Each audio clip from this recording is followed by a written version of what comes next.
Hi guys, this is Hirosaki. This story is all about what if Naruto was the bodyguard of Azula. Naruto is banished from Konoha, but gives them the slip and boards a ship. Soon after, he is shipwrecked on Ember Island and is saved by Azula.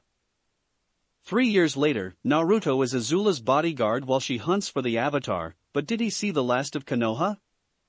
Before we start, kindly like and subscribe to this channel, and look over the description box for the author of this amazing storyline. Welcome aboard. Chapter 51, Observing and Preparing. Location, Team Kakashi. Sasuke and Kakashi stood alongside the wall behind Koyuki, while Sakura and Sai kept watch at the door. The meeting room was a surprisingly small, circular room. The walls and the ceiling were made of dark stone. There were windows up near the ceiling, circling the room. The table in the middle of the room was rectangular and also made of stone. 5 chairs, with high backs, lined the 2 opposing sides of the table, with the chair of the fire daimyo seated at one end between them. The daimyo was actually sitting in said chair, fanning himself to keep cool. It was the only thing he practically did. On one side sat his advisors, garbed in black robes and tall hats. On the other side sat Koyuki, Miki, and Jiraiya. Both sides were actively talking about the trade agreement. Lady Koyuki, may I bring your attention to item 5 in the agreement? The agreement? The senior advisor asked her. While there were 5 advisors there, only the most senior advisor was to talk openly, the rest were there to quietly debate and argue over things. The proposition of bringing railroads and by proxy, trains into the land of fire? She asked, looking at the item on her copy of the trade agreement. Yes. We have yet to decide on where the stations for these trains will be built. Well, obviously, one such station will be built here in the capital of the land of fire. She told them, reaching for a map that lay on the table, and tapped her finger on where the capital was. If we were to make straight line from the capital of the land of spring to the capital of the land of fire, we would have to make several stops along in order for the trains to refuel. We see no problem with that. He told her as he looked at the map as well. But there will be additional costs if we are to do a straight line between the 2 capitals. What kind of additional costs? Miki asked as she looked at the map. If we were to build a line that went straight from both capitals, there would be costs in the clearing of forests, tunneling through mountains, and the constructions of bridges to cross rivers and streams. He explained. And there is also the possibility of other nations, and by extensions, other shinobi attempting to sabotage the entire operation. The possible sabotage would simple to fix. Jiraiya commented, turning everyone's attention to him. Just employ shinobi to guard the railroad crews. Depending on the mission ranking, more experienced shinobi will be used. What do you mean by depending on the mission ranking, Lord Jiraiya? Well, there will probably more than one spot where the crews would be working at, and some would probably be more dangerous than others. Depending on the amount of danger the crews would be in at a certain location, the more experienced or the more shinobi will be placed at each location. I see your point, Lord Jiraiya. The advisor admitted. On a side note, would Konoha be interested in having a station being built? It would certainly bring you more customers. He shook his head. Tsunade and I talked it over before we came here.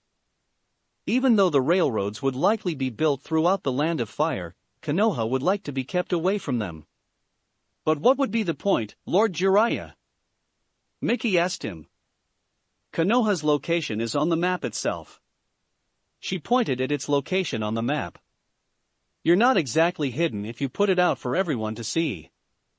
Please keep in mind, Miki, that the only to get to Konoha right now is only by foot. And Konoha is not just guarded by walls. It was also guarded by the Kanchi Shisetimo Jutsu, sensing system technique, a jutsu that surrounded the village in a dome of chakra. When people came into contact with the dome, it checked their intents. If someone was coming to the village to give a mission, or to pass supplies, they would pass through without any problems. However, if anyone tried to just walk in without any purpose, like a wanderer, they would be hit by a built-in genjutsu that would turn them around. If any enemy of Konoha knew how to get past the dome's genjutsu, it would still alert the barrier team, who would in turn alert the rest of the village. Besides, a station inside the village would put strain on both the barrier and the barrier team. Also, if Konoha was to be on a railroad line, people who would just be passing through would be hit by the genjutsu, which would probably make them get off the train and walk away from the village. Couldn't you just rekey the chakra coating in the barrier? One of the other advisors, the youngest there, by the looks of it, asked, standing up and earning him disapproving looks from the other advisors. Jiraiya gave him a hard look. If you knew anything about the Kanchi Shisatima Jutsu, you would know that it was set in place by Madara Uchiha, Hashirama Senju, and Mito Uzumaki themselves. I might be skilled in Fuinjutsu, but not even I'm dumb enough to try and tamper with what they created. Sit down and be silent. The senior advisor hissed at him. He sat down, embarrassed. He won't be an advisor much longer. Sasuke whispered to Kakashi underneath his breath. Focus on the job, Sasuke, not on the politics. The masked shinobi whispered back. Kinda hard not to with this job, he quietly remarked with a small smirk. Just focus. What if we were to build the station just outside of Konoha? Koyuki suggested, placing her finger on the map. There's a small town just outside the village. If we build the station there, the barrier wouldn't be interfered with, and you would still get your additional customers. That could work, I suppose. Jiraiya mused, looking at the map, his eyes going back and forth between the location of the village and the town. I'd have to run it by Tsunade first though. At least it's settled for now. Miki commented. Shall we continue? Koyuki asked, bringing everyone's attention back to their copies of the agreement. Yes. The senior advisor agreed. Now, about item number 6, concerning the trading and distribution of chakra armor, he was interrupted when Jiraiya gave a snort of derision. Is there something you would like to say, Lord Jiraiya? Where exactly are you planning to distribute this chakra armor? He asked him. To the shinobi of Konoha, of course. No thanks. His statement surprised everyone at the table. I beg your pardon, Lord Jiraiya. What did you say? I said no thanks. Tsunade and I both agreed that Konoha does not want any of the chakra armor, the land of spring crafts. But, Lord Jiraiya, surely it would benefit Konoha greatly if you were to have chakra armor. Koyuki protested. No, not really, he replied, looking like he had already won that point of the discussion. Not to be rude, Lord Jiraiya, but are you blind? Miki asked, sounding both astounded and a little offended. Distributing chakra armor to Konoha shinobi would greatly benefit them, as well as give you an edge over other shinobi. That's why it went into the agreement in the first place. Kakashi, you fought against enemy shinobi who had worn chakra armor. What's your professional opinion on them? He asked the masked shinobi, turning everyone's attention to him. He cleared his throat. My professional opinion is that while the chakra armor is beneficial due to the fact they can drain the chakra-sustaining ninjutsu and genjutsu, and can also amplify the user's own chakra, there are also drawbacks that can fatal. What kind of drawbacks? The senior advisor asked. If two people wearing chakra armor touched each other, whether by accident or not, the end result would be an explosion that would kill the two. Also, if we were to have this armor, we would be so focused on our efforts of disrupting our enemy's ninjutsu and genjutsu, our weakness would then become taijutsu. Once they'd find that weakness, they would exploit it. That's simple enough to fix. Ensure that the weakness of Konoha shinobi, once they have chakra armor, is not taijutsu. That won't help in the long run. Jiraiya told him. It only takes one person to make taijutsu their weakness and the rest will follow. Then, what are we to do with the chakra armor? Koyuki asked, trying to think of a solution to the problem. Just issue it to the city and town guards in the Land of Fire. None of them use chakra, so they can still focus on taijutsu, and would only have to worry about standing close to each other. They get protection from ninjutsu and jinjutsu, and you won't have to worry about a surplus of the stuff piling up somewhere. That could be much more beneficial, actually. Mickey mused, looking over the map. If we did the chakra armor to town and city guards, they would be able to better handle themselves if they were attacked. We wouldn't have to worry about losing and retaking the cities or the towns. The loss of manpower would go down by a big number, wouldn't it? She asked, looking over at the senior advisor. Well, just a moment, please. He replied before sitting down and turning to face the other advisors. There was about 5 minutes of them whispering amongst themselves, while the other side of the table and the shinobi politely pretended not to hear them, although it was a little hard due to the fact that the whispers got a little loud at some points. Finally, they were done and the senior advisor turned to face them. Yes, that would be more beneficial. He agreed. Then it's settled. Koyuki stated. Now then. I have a question, Lady Koyuki. The fire daimyo said, surprising everyone there. He was there for the sake of formality.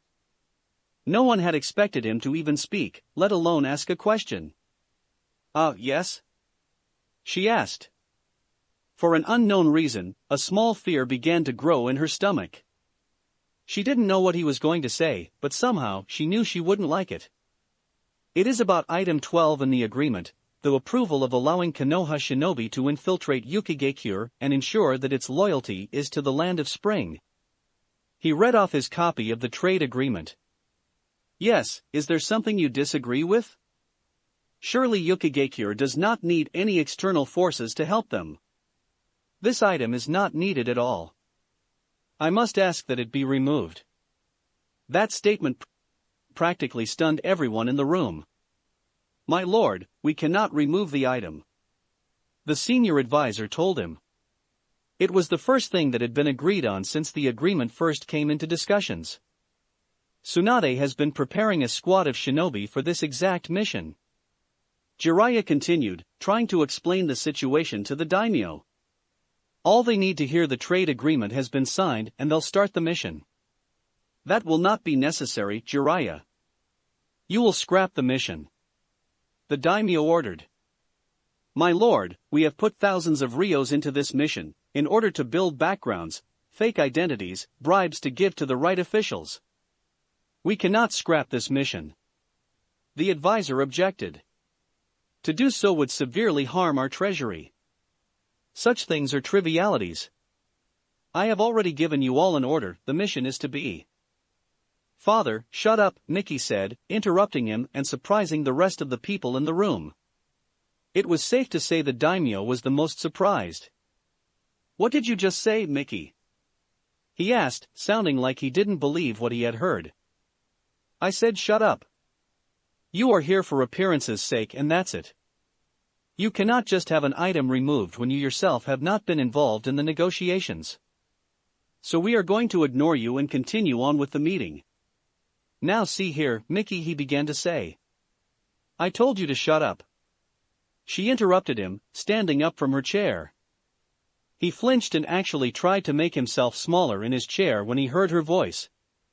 You are not going to do anything, you are not going to say anything, you are just going to sit there, look stupid, and not do anything or say anything that will stall or hinder this meeting, are we clear? He could only nod weakly as he cowered in front of his daughter.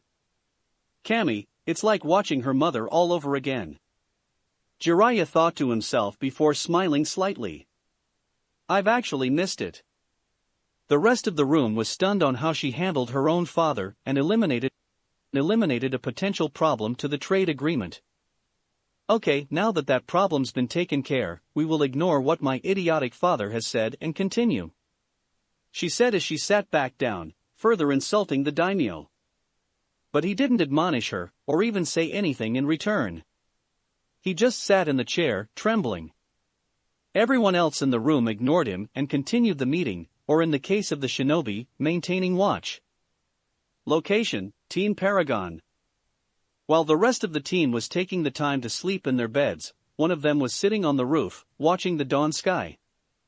Even though he didn't have the cloak or the mask on, he still used a henge jutsu to make his hair black, his skin pale, and his eyes a light shade of green. The team had spent the previous day sleeping for 10 hours straight, and then going back to the warehouse, but not before being able to send a message to Jiraiya.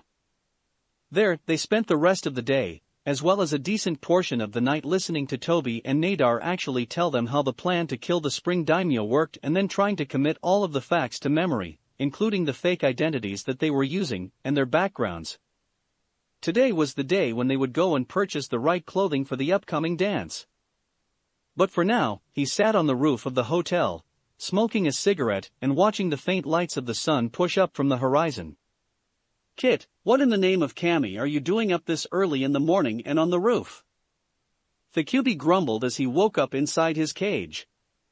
"Hey, Fox, you sleep well?" he asked as he took a drag and blew it out into the air. "I slept fine, until I noticed that you were on the roof."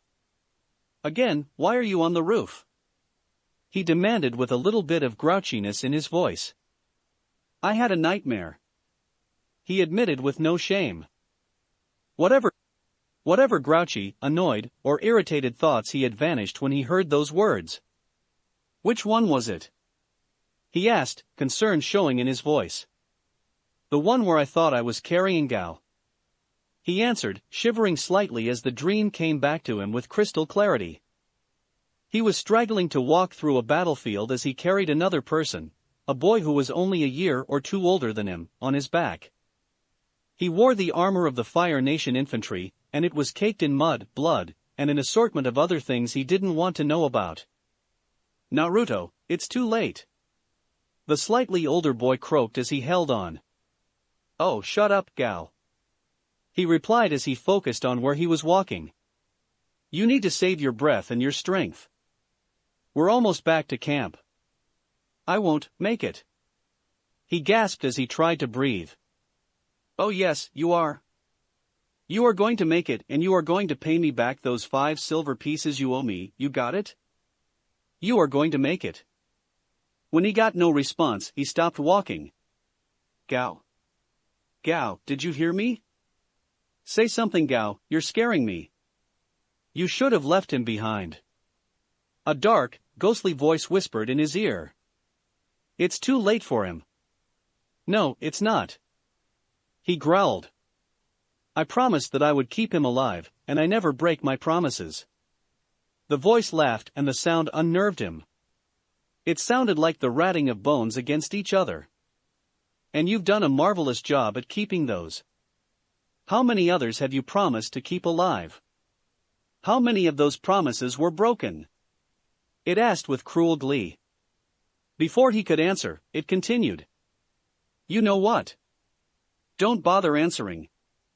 All you have to do is look around, you'll see your answer." He did look around the battlefield. All around him were skeletons upon skeletons wearing Fire Nation armor. Some were clumped together while others were just scattered around the battlefield.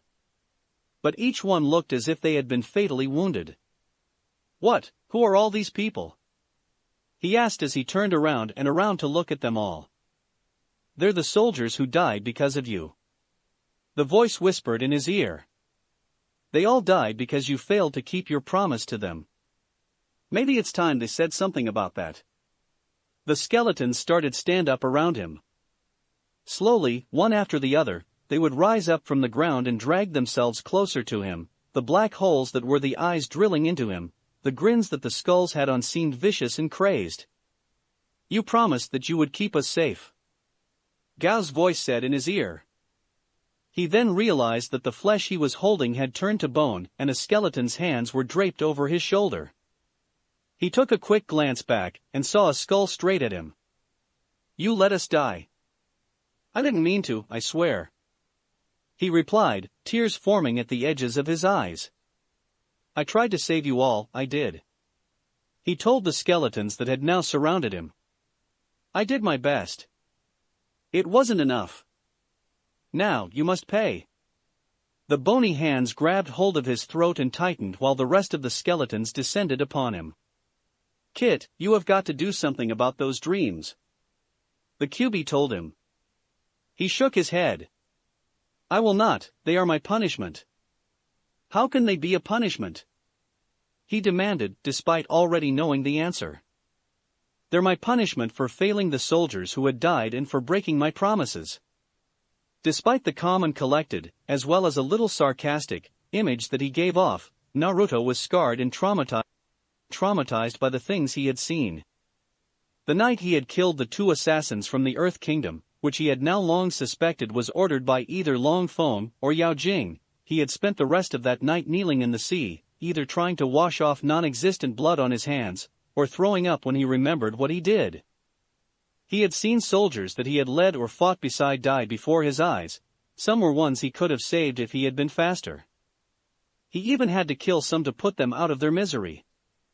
We've been over this more times than I care to count, Gaki. You have to move past it. I can't. They were my responsibility, and I failed them. His voice filled with sorrow at the mistakes he made. And you're letting them haunt you in your dreams. We both know that the dreams don't come every night. He argued as he took another drag. He blew it out into the shape of a circle and watched a nearby bird fly through the air. What he said was true. The dreams weren't constant. They just showed up when they did. The longest period of time he had between them was 2 months, the shortest was 3 days. We also know that when they do come, they haunt you relentlessly. And every time I've offered to help quell them, you've refused. He fired back. Have you forgotten how many times you've come close to accidentally hurting someone while you were dreaming? He hadn't forgotten. That was the main reason he usually tried to sleep alone.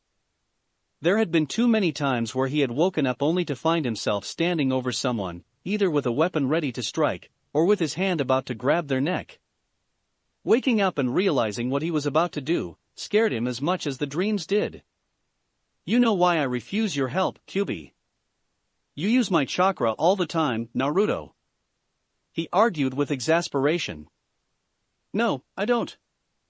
The last time I actively used your chakra was when that happened.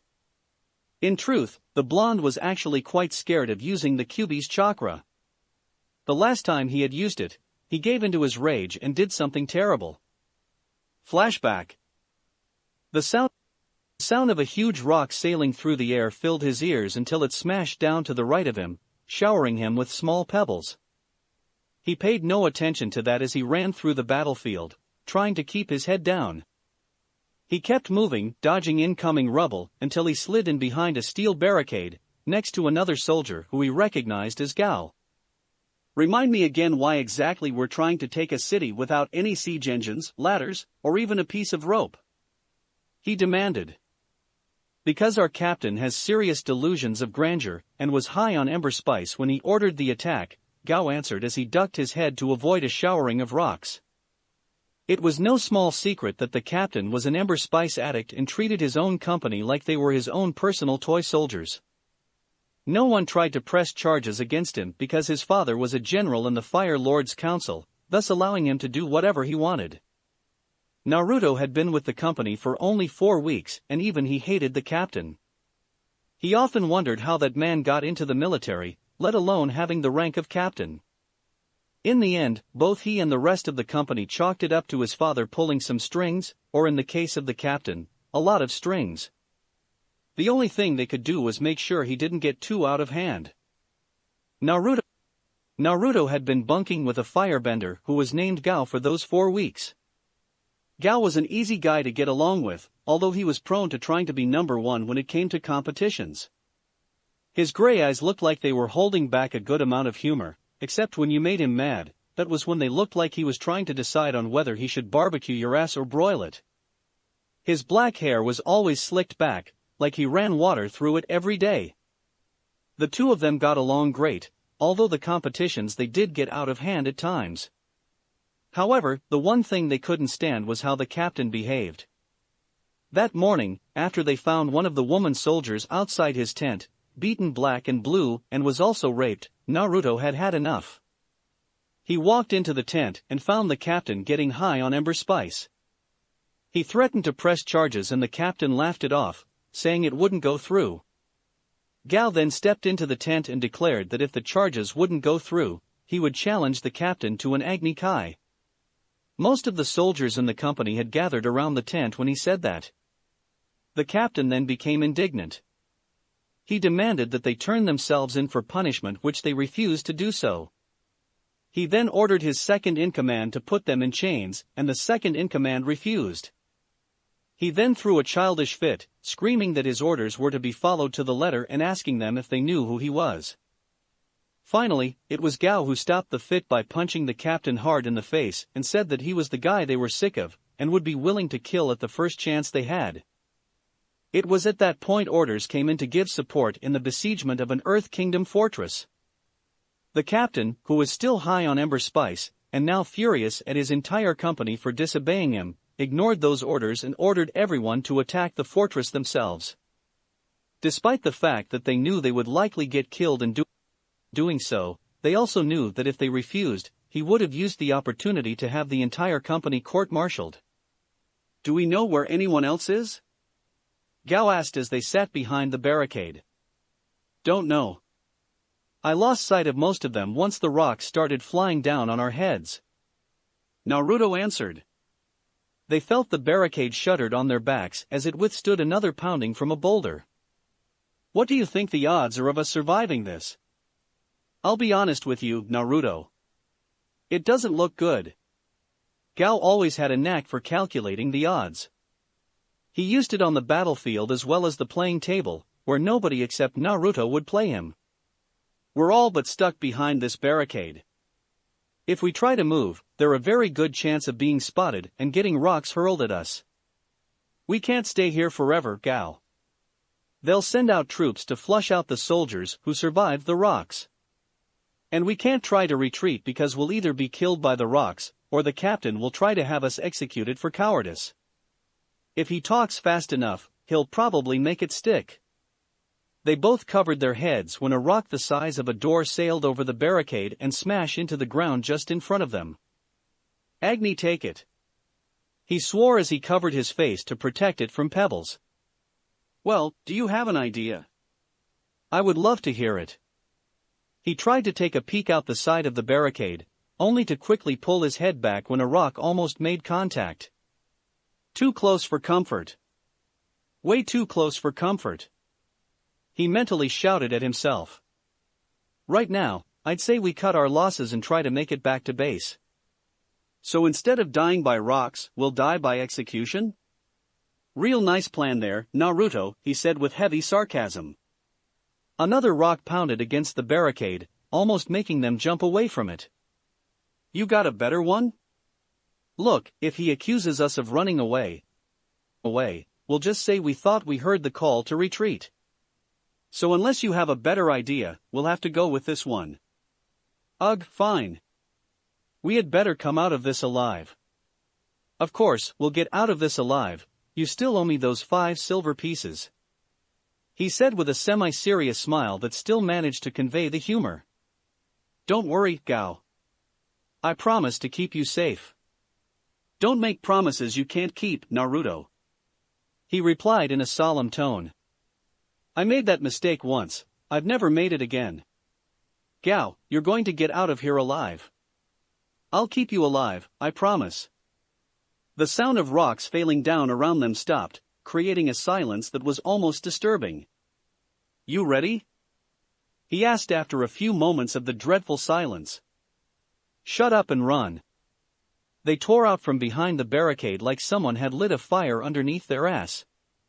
What followed them wasn't the sound of rocks being thrown in their direction, but the sound of the fortress gates being swung open and footsteps pounding the earth. "I don't know about you, but I don't think we really want company right now," he shouted at Naruto. "Then let's run faster," he shouted back. They picked the pace up considerably, but that got the soldiers' attention. They went after the 2 soldiers, shooting arrows and throwing javelins at them. There were no earthbenders amongst them, as earthbenders need a solid stance to throw a rock, which they can't do if they're chasing down someone. However, the distance between the 2 groups was wide, so the arrows and javelins didn't really reach them. But the sound of their footsteps hitting the ground just behind them spurred them on. But the Earth Kingdom soldiers noticed this as well, and so ran faster after them, closing the distance. By then, they were using their arrows and javelins more careful, only trying to take a shot when they thought it was close enough. They still missed, which still made the two think that things were going to be fine. Almost out, almost out. Naruto chanted inside his head, the sound of his footsteps slapping against the ground filling his ears. An arrow flew towards them, slicing through the air. Unlike the other arrows that had been shot, this one had been fired when the distance was shorter. There was virtually no chance of it missing, and it didn't. The sounds of the arrow piercing flesh, someone stumbling, and Gao's cry of pain made Naruto stop. He turned around and saw Gao on the ground with an arrow in his back. He raced back and grabbed hold of him. "Come on, Gao." He grunted as he pulled his shoulder around him, pulling him back up onto his feet. "We're almost out. You're going to get out of this alive." He started to run again, only he was slowed down by the extra weight. "Naruto, I'm dead, wait. Just leave me." Gao told him, his breath ragged and filled with pain, like it was painful for him to even whisper, let alone talk. "Oh no, I ain't doing that. I promised I'd keep you alive, and I always keep my promises. Stay with me. I thought I told you not to make promises you couldn't keep. Just leave me behind." An arrow punctured his throat, cutting him off. The force of the arrow made him stumble again, this time bringing Naruto with him as they fell to the ground. Naruto was the first to recover. He reached for Gao's arm, only to realize that his friend wasn't moving. "Gao. Gao, say something," he said, only to hear nothing. He stood up and tried pull him up as well, only to let go when he saw the blank look in his eyes. He just stared at the dead body. "He's dead? That can't be right. We were going to get out of here. We almost made it. He can't be dead. I promised to keep him alive, and I never break my promises. Gao can't be dead," he thought to himself. "Naruto, focus," roared the Kyuubi, getting his attention. "You have to run. Leave him behind. No. No. Run now," he ordered. But as he did, the Earth Kingdom soldiers surrounded the two. Their weapons were out, raised, and ready to use. "Show us your hands," one of the soldiers ordered as he held a knocked arrow at Naruto's face. "You killed him," he whispered, ignoring them. "You shot an arrow through his throat and killed him. I said show us your hands. Do it now." He continued to ignore them. "I promised to keep him alive. I never break my promises, never. And now Gao's dead, because of you." That was when one of the soldiers tried to make him put his hands in the air by poking him with his spear. He whipped around, yanked the spear out of the soldier's hands, and beheaded him with a single swing. The soldiers all watched as the head flew through the air, held in their place by shock. As the head landed on the ground with a wet splat, the sound of the spear hitting the ground brought their attention back to Naruto. "Kill you. I'll kill you," he said, repeating himself. "Naruto, don't give in to your anger. Please stay calm. Don't become enraged." The Kyuubi pleaded with him. But it was already too late. He began to draw upon the fox's chakra, which manifested itself as a red cloak covering him completely that boiled and hissed with bubbles that kept bursting. His canines elongated and his whiskers became darker and thicker. The soldiers began to back away in fear from him. In their eyes, what was standing in front of them wasn't human anymore. "Don't do it, Naruto." The fox tried one last time. But his pleas fell on deaf ears. "I'll kill you all," he screamed at the soldiers, staring at them with red, hate-filled eyes. The last thing he remembered was lunging for them. End flashback. When he came to, he was back in the base 4 days later. He had learned from the other soldiers who managed to survive the bombardment of rocks that he had all but torn the soldiers apart with his bare hands. One of them had tried to run back to the safety of the fortress, only to be tackled by him, and having the fortress gates smashed open. It was then he learned something that horrified him to both his core and bones. He had killed every single person in the fortress. Soldiers, civilians, men, women, even children had not been spared from his rage. Even though the captain had been arrested for disobeying orders and being found out for using illegal drugs, it still didn't help.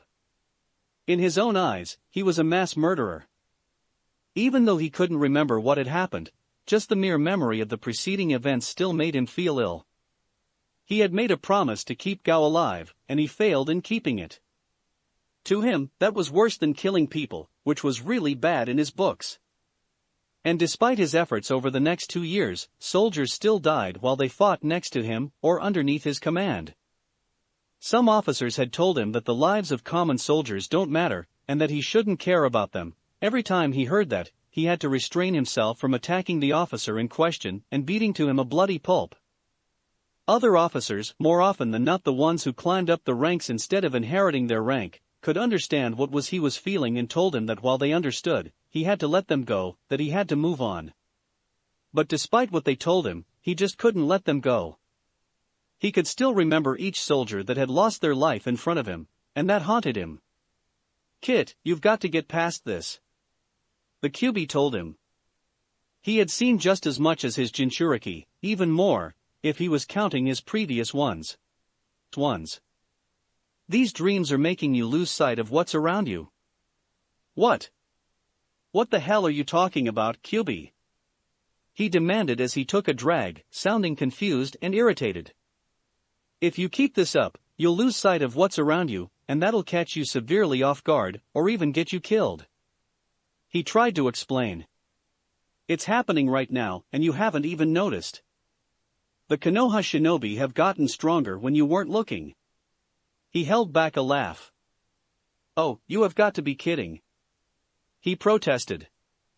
If you had been paying attention, you would have noticed that they aren't the same as before. He pointed out. This time he did laugh, a brief bark of one. That's ridiculous. I fought each team that came after me, whether it was physical or mental. And I either won or fought to a draw. And you do think that they would have just stayed the way they were after you beat them? They've upped their training and have improved immensely. You would have noticed this if you had paid attention. He said, placing emphasis on the last 2 words. He scoffed.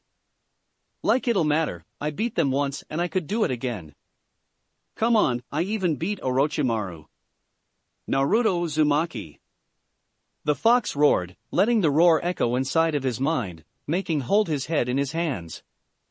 Are you telling me you have forgotten lesson number 9? He asked with a dangerous tone in his voice. No, I haven't forgotten. He said with a wince. Did you have to yell that loudly? If it had gotten my point across, then yes, he answered simply. What point? Both the Konoha shinobi and Orochimaru had underestimated you. You were the lesson to them. The only difference between them is that you allowed the Konoha shinobi to live. He pointed out in a matter-of-factly tone. And because you let them live, they improve themselves, and they will not underestimate you. Do you understand what I'm trying to tell you, Naruto? Yeah, I guess do. He admitted. Naruto, what are you doing up there? Azula asked, poking her head out the window and looking up straight up at him. Are you trying to peep on us? Us? That's not even funny, Azula. He told her, taking one last drag of the cigarette before flicking it away. I had a nightmare.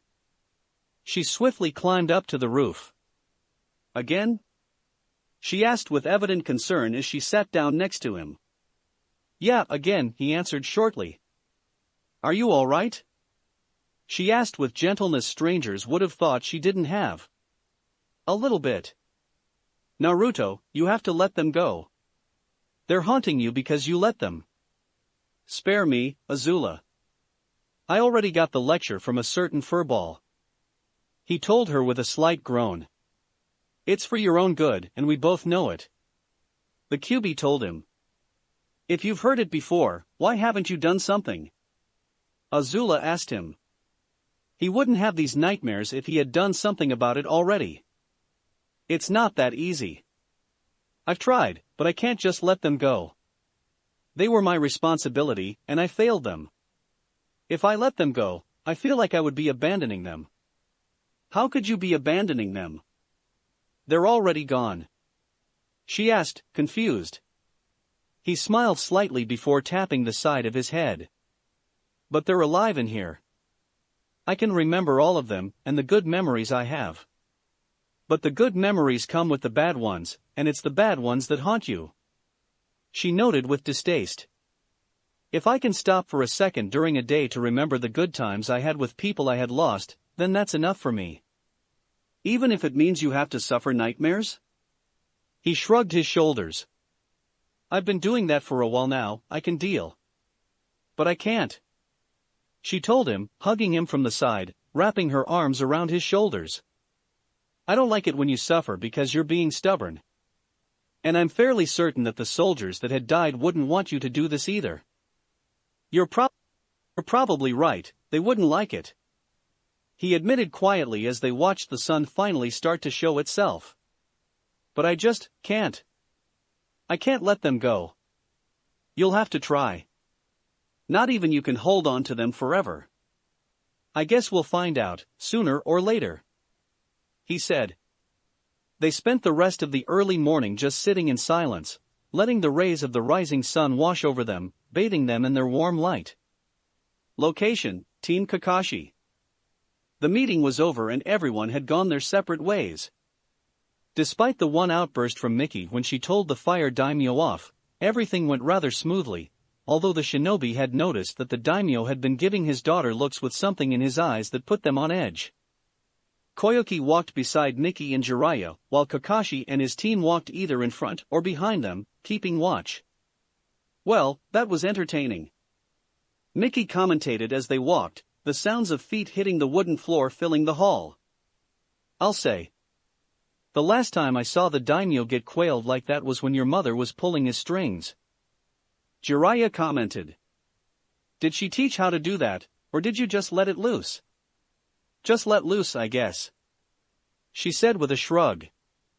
My idiot of a father had been interfering with things that he had just passed on to his advisors for quite some time now. It had getting on my nerves, and that move he tried was the straw, so I just told him to stop. I think that was a little more than telling him to stop. Koyuki quietly remarked. That was more like telling him off. She thought it over for a brief minute. Yeah, I guess you're right. I did tell him off. She chuckled at the memory. Cammy, that was fun. How was telling off one's father fun? Sai quietly asked Kakashi. You know, Sai, I'm not quite sure myself. He answered with an eye smile. Well, I have to leave now. Miki said as they approached where the hallway split into two halls. I'll either see you guys around or at the dance tomorrow. Bye. She turned to the left and walked away as they turned to the right. I think the Land of Fire will benefit greatly when she takes the throne, Koyuki stated as they walked down the hallway. I can agree to that, Sasuke said as he kept his eyes out for possible dangers. You keep that up, and she may very well marry you, Sasuke. Sakura noted with a small grin. That's not even funny, Sakura. He told her while also glaring at her. Even though he had feelings for her, he still got annoyed when she said things like that. Oh, lighten up, will ya? Please remember that we're on mission right now, you two. Kakashi reprimanded them with complete seriousness. We can discuss Sasuke's love life later, he said, his seriousness turned into humor and earned a skull from Sasuke. Lord Jiraiya, is something the matter? Koyuki asked as they approached their rooms. It's nothing, just something I noticed, he answered as Sakura opened the door, letting the others walk in before following and closing it behind her. What's that? I'm just trying to figure out where the hell the 12 Guardian Shinobi was at during the meeting. At least one of them should have been standing behind the fire daimyo during it, but not even one had shown itself. The others had heard of the 12 guardian shinobi before. They were shinobi who had pledged themselves to the protection and service of the fire daimyo. The origins of the group dated back to the first days of Konoha. Both the Shodame Hokage and Madara Uchiha had sent 6 of their clansmen to protect the daimyo. This was to show that not only would the 12 shinobi obey the daimyo, they would also do it together, despite past grievances. It worked, and the 12 guardian shinobi had been created. They were known by the sash they wore, bearing the symbol of fire on it. Wasn't Asuma-sensei a part of that group? Sakura asked as she sat down next to Koyuki, remembering the sash that Asuma wore around his waist. Yeah, he was at one point in his life. Kakashi answered her question. He left after a incident split the two in half and eventually break apart. What kind of incident?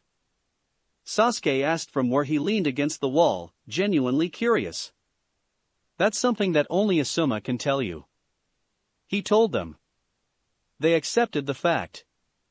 They knew that Kakashi hadn't been a part of the group, so he shouldn't be the one to tell the tale.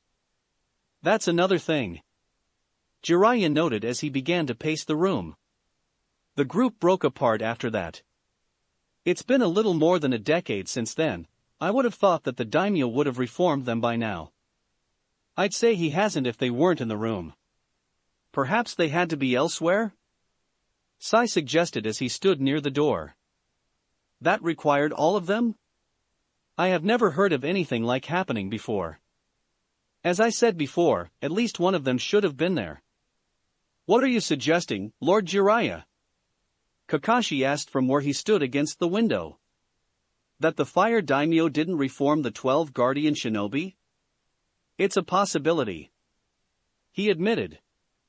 Besides, wouldn't have Asuma heard something or been asked to rejoin if the daimyo did reform the group? He does have a point, the masked shinobi admitted. That would have been the kind of news that Asuma wouldn't have kept to himself, especially since he's with Kurenai. Ever since they came back to the elemental countries, both Asuma and Kurenai had been a little more open about their relationship. It was getting to the point where everyone was wondering when the wedding was going to be. Ino was among the more vocal about that. Why would the daimyo not reform his protection group? Koyuki asked. I know that would be something I would want reformed quickly. I don't know. No. Jiraiya admitted as he stopped pacing. But somehow, I get the feeling it's connected to the death Mickey's mother. How could that be possible? Sasuke asked. You said that she died a year after the Kyuubi had attacked, and that the group disbanded a little more than a decade ago. Look, I don't know how or why, but I just have a feeling, and quite frankly, it's not a good one. Are you sure, Lord Jiraiya? Sakura asked him. He looked her straight in the eye. The last time I had that kind of feeling, it was just after the Yondaime Hokage had been elected, and it was coming off of Orochimaru. We discovered what he had been doing shortly afterwards. Trust me when I say that this is a feeling that should be paid attention to. The room fell silent as they thought over his words and what they implied. It was something they had all felt. Jiraiya had just been the first to voice it. There was something going on with the fire daimyo, and they didn't know what it was. Their thoughts were interrupted when the door that led to the hallway was knocked on. Excuse me? Is anyone in here? A voice asked from the other side, a voice that sounded like it belonged to a young boy. Sai opened the door and looked at who it was. It was indeed a young boy, one who looked like he was just about to enter his teens. What is it? He asked as he slowly brought his hand closer to one of his kunai. I'm here to see Lord Jiraiya. He explained, his voice faltering as he looked at the shinobi standing in front of him. I have this, Sai. Jiraiya told him as he walked up to the door. He nodded and walked away, sitting down at the table. So, what do you want, kid? He asked the boy. My manager would like to know if he should have your usual order come here or wait. He explained, clearly trying to fight his nervousness. It was hard, considering he was standing in front of a living legend. Tell him that I'll come get it once I'm done in the capital. The Toad Sage said. That way, I can get it on the way out. Understood, sir, he said, not moving from his spot. Was there something else? Jiraiya asked, noticing he hadn't moved. Yes, sir. My manager told me to give you this. He pulled a letter out and handed to him. He said you read as soon as you get it. He took the letter. Thank you. If that's all, you may leave. The boy bowed his head and quickly left. Jiraiya closed the door and turned around to face the others, opening the letter as he walked towards them. What is it? Koyuki asked him. It's another message from the others. He told them as he read the letter. It has the details of how exactly the assassination will go. He looked over a certain passage. Huh? What is it? Sakura asked. They say that the Akatsuki are definitely involved, so they don't exactly trust what has been planned. They're telling us that if the plan changes without them knowing, we may have to adapt on our own. That's a little obvious. Sasuke noted. Of course, we would have to adapt if the plan changes without them knowing. I guess they were just trying to make sure we knew. He said as he kept reading the letter. There's a postscript for Kakashi at the bottom. What does it say? Kakashi asked. Jiraiya handed him the letter. He took it and began to read the bottom. P.S. Hatake. The next time you try to kill a shinobi from Yukigakure, just lop off his kami-forsaken head. Nadar Roga is still alive, and he's got a bone to pick with Koyuki. Naruto. That's not good at all. He declared as he finished reading it. What is not good? Koyuki asked, her gaze going between him and the letter. According to Naruto, Nadar Roga is still alive. She froze when she heard that. How is that possible? You broke his neck. Sasuke objected. I guess I didn't try hard enough. If he is alive, odds are he'll be a part of the assassination. Therefore, we're going to have to be more watchful and keep an extra sharp eye out during the dance. That being said, we should plan how we will counter this plan. Jiraiya stated, holding out a hand towards Kakashi, who gave him back the letter. Sai, get the map of the dance hall. He ordered. The pale shinobi briefly disappeared into the men's bedroom and returned with the map, which he opened and placed on the table. They all crowded around it, as Jiraiya explained what they should, pointing at places on the map. Location, Team Paragon. They had spent the day going on a shopping spree, which the girls enjoyed more than the guys, despite the fact it was for getting into the palace. The fake identities and the backgrounds that came with them had them going all over the marketplace. They went from dress stores to jewelry shops and everywhere in between. It was a tiring day, as everything had to be perfect, down to the smallest of details. Even though the guys were much more exhausted than the girls, they knew that if even one detail was wrong, either one or possibly all of them would be caught, and that would stop them from trying to stop Nadar from making the kill, so they held their complaining to themselves. In the end, they gotten everything they needed, which they double and triple checked. As they walked away from the market, they took the time to write out a third message to Jiraiya, informing him of their disguises and the behaviors that came with them. They discreetly passed it on to one of his contacts, and made their way back to the hotel. After a quick dinner and bath, they went back up to the rooms and went over the information on their disguises as well as quizzing the others. So, Lord Mancho, how do your farms fare? Naruto asked Sokka as they sat around the room with others' information in their hands. Not so well, I'm afraid. We've had a bit of a draft and the core was a bit thin this year. Sokka replied, using a deep voice. I only pray that you. Who is you? He asked, catching on to the mistake. Ah damn it, I meant Kami. Too late, they'll be on to you after that. I know. Let's just move on.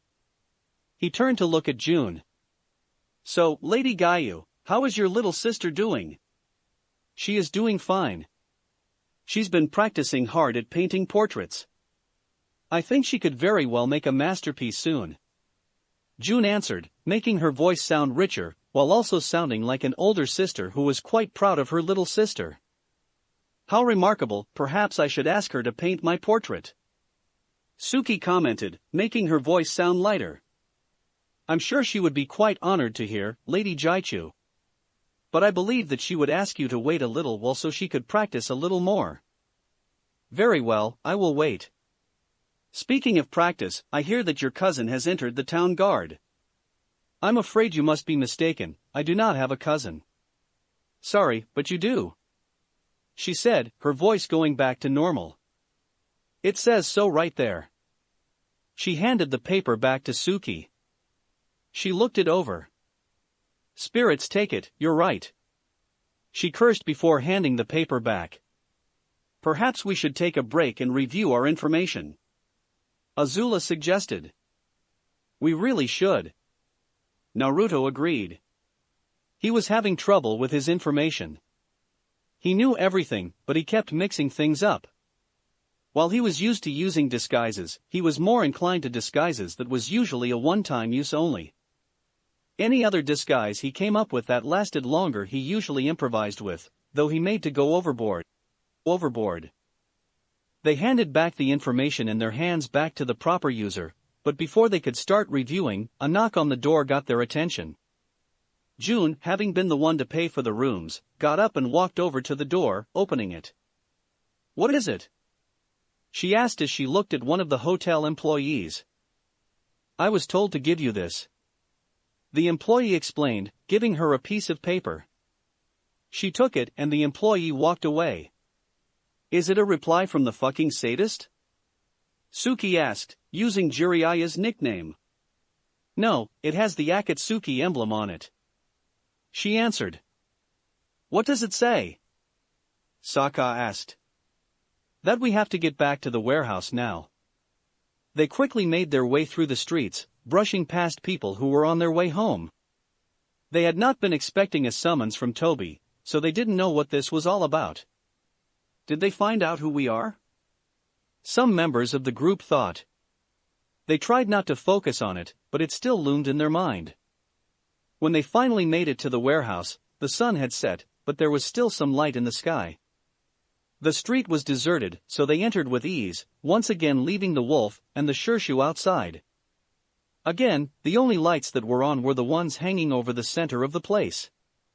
Oh great, you guys made it.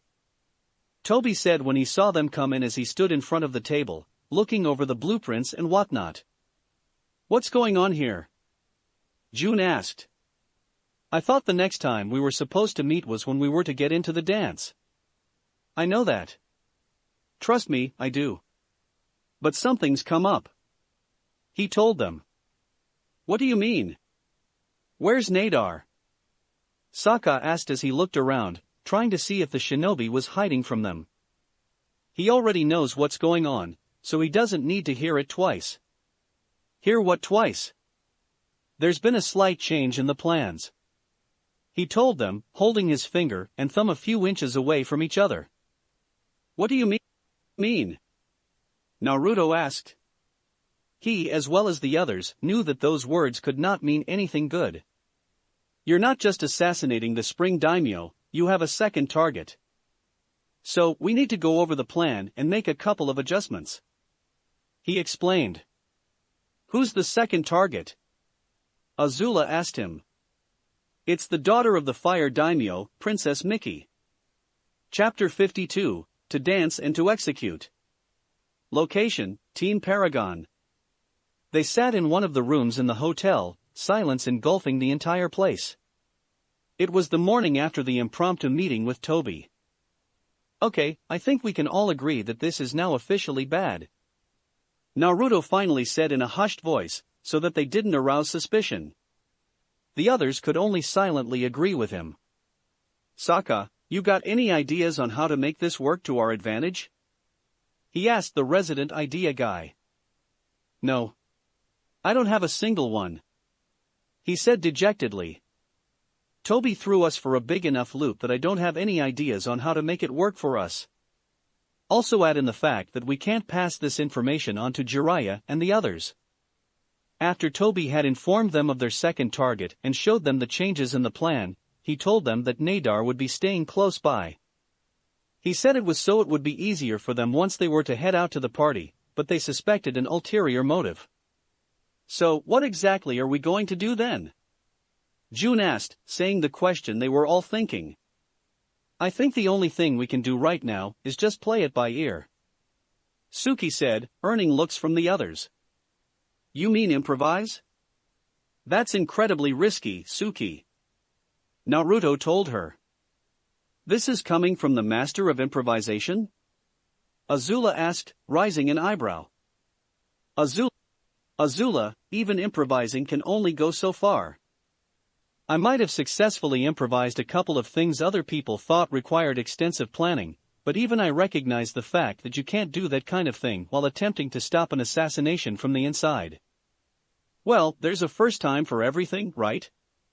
Sokka asked him. He stifled a groan as he covered his eyes with his hand. I hate it when someone says that. He mentally growled. If I remember things correctly, you've said it quite a few times yourself. The QB Drilly commented. Oh, just shut up, furball. He snapped at the fox.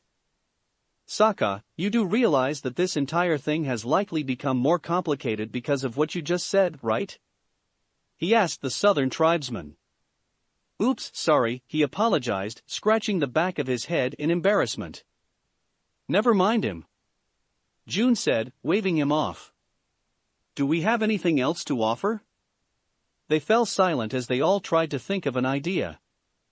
But whenever one of them thought of one, they dismissed it for a variety of reasons: too dangerous, too impractical, too stupid, too distracting, etc., etc. In the end, all they had was that one thing. So, I guess we'll be making this up as we go. Suki asked, voicing what they already knew. This time, Naruto didn't bother to stifle the groan. If we screw this up, I am going to kill you people. He warned them. No, you won't. You love us too much. Azula replied with a small smirk. That might be true for you, but the others, not so much. Thanks so much for the vote of confidence. June Drilly remarked. Let's try and be a bit more serious here. Sokka told them.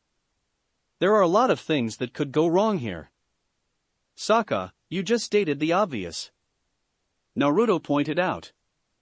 It had to be said. He defended himself. No, it did not. Location, Team Kakashi. They mostly sat around the table, letting the morning sun shine through the windows. The air around them was tense but quiet, almost like the calm before the storm. Are you ready for tonight, Lady Koyuki? Sakura asked her. Yes, I am, Sakura. The spring daimyo answered. But you've asked me that 3 times already. Oh, right, sorry. I'm just a little nervous. She apologized, blushing lightly. You're nervous? How do you think I feel? She asked in attempted good humor, which sort of worked as most of the people in the room began to chuckle. Besides, I thought you would have been more used to this kind of thing since the last time we were together. Sakura has always been more on the recovery/standby team when it came to missions. Sasuke remarked as he leaned against the wall, fiddling with a kunai. Well, I am a medic, Sasuke. Sakura replied archly. And I've never said you weren't. You just really haven't been on the front lines all that often. He told her with a small smirk. Why are they acting like this?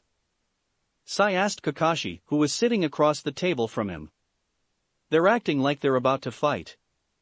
Oh, it's just their way of getting rid of the pre-mission jitters. He answered absently, his focus on the orange book in his hands. Pre-mission jitters? He repeated in disbelief. There is no such thing. Trust us, Sai. There is such a thing. Sakura assured him. If we don't get rid of the jitters, then we'll be nervous throughout the entire mission and be more likely to make mistakes. With a mission such as this, we really can't afford mistakes. Don't bother trying to explain it to him, Sakura. Sasuke told her. He'd need emotions to understand. There's no need to be rude about it, Sasuke. She said in reply. I am not offended. It's true that the concept of emotions often escapes me. Sai admitted to them. It escapes me just as much as the concept of bonds does. How does the concept of bonds escape you? Koyuki asked him. She thought the concept was pretty straightforward. What puzzles me is this. He looked over at his two teammates. Despite the fact Naruto has said quite often that you are not his friends anymore, and that he would rather cause a massacre than come back to the village, you still consider him to be your friend. I could be wrong, but aren't bonds supposed to go both ways? His question got everyone's attention. Even Kakashi looked up from his book to listen to the answer. Both Sasuke and Sakura shared a look. He merely lifted an eyebrow in a silent question, and she simply nodded her head in acknowledgement. He turned back to look at Sai. Back when we had just started, he began. I had thought that Naruto was just a useless idiot, a dope who had passed due to sheer luck. But once we had gotten used to each other, I realized that he was pretty entertaining to be around. He was a good rival, and a good friend. He admitted the last part after some hesitation. And yet, I threw that in his face when I ran from the village. But he still went after me for our bond. He had accepted me for me and thought I didn't realize it until later. I had done the same. He had become my friend and I had become his. But he still fled the village himself, throwing the bond in your faces as well. He pointed out. And we chased after him, the same way he did for Sasuke. Sakura replied. The only difference is that we took longer than he did. She noted with a small chuckle. You did all that for the sake of your bond with him? He asked, confusion written plainly on his face. Especially since he doesn't want anything to do with you? We've accepted the fact that he probably won't come back to the village. She said with a small amount of sadness in her voice. But we can hope that he'll be our friend again, even if he said he didn't want to be. I don't know what to think about what you said. It doesn't make sense to me. He honestly admitted. Look at it this way, Sai. Sasuke told him. Had I successfully left Konoha, odds are you would have been having this exact conversation with Naruto about me. The only difference would be that by now, he would have already convinced you. You think so? He quietly asked. He was that kind of person. I think you meant to say he is that kind of person, Sasuke. Kakashi commented, his attention back on his book. The door to the room opened and Jiraiya walked in before he could reply. I've got another message. The Toad Sage announced. Who gave it to you this time? Koyuki asked him curiously. That's not really important. He told her, waving it off as he opened the letter. Was it the hot springs or the brothel, Lord Jiraiya?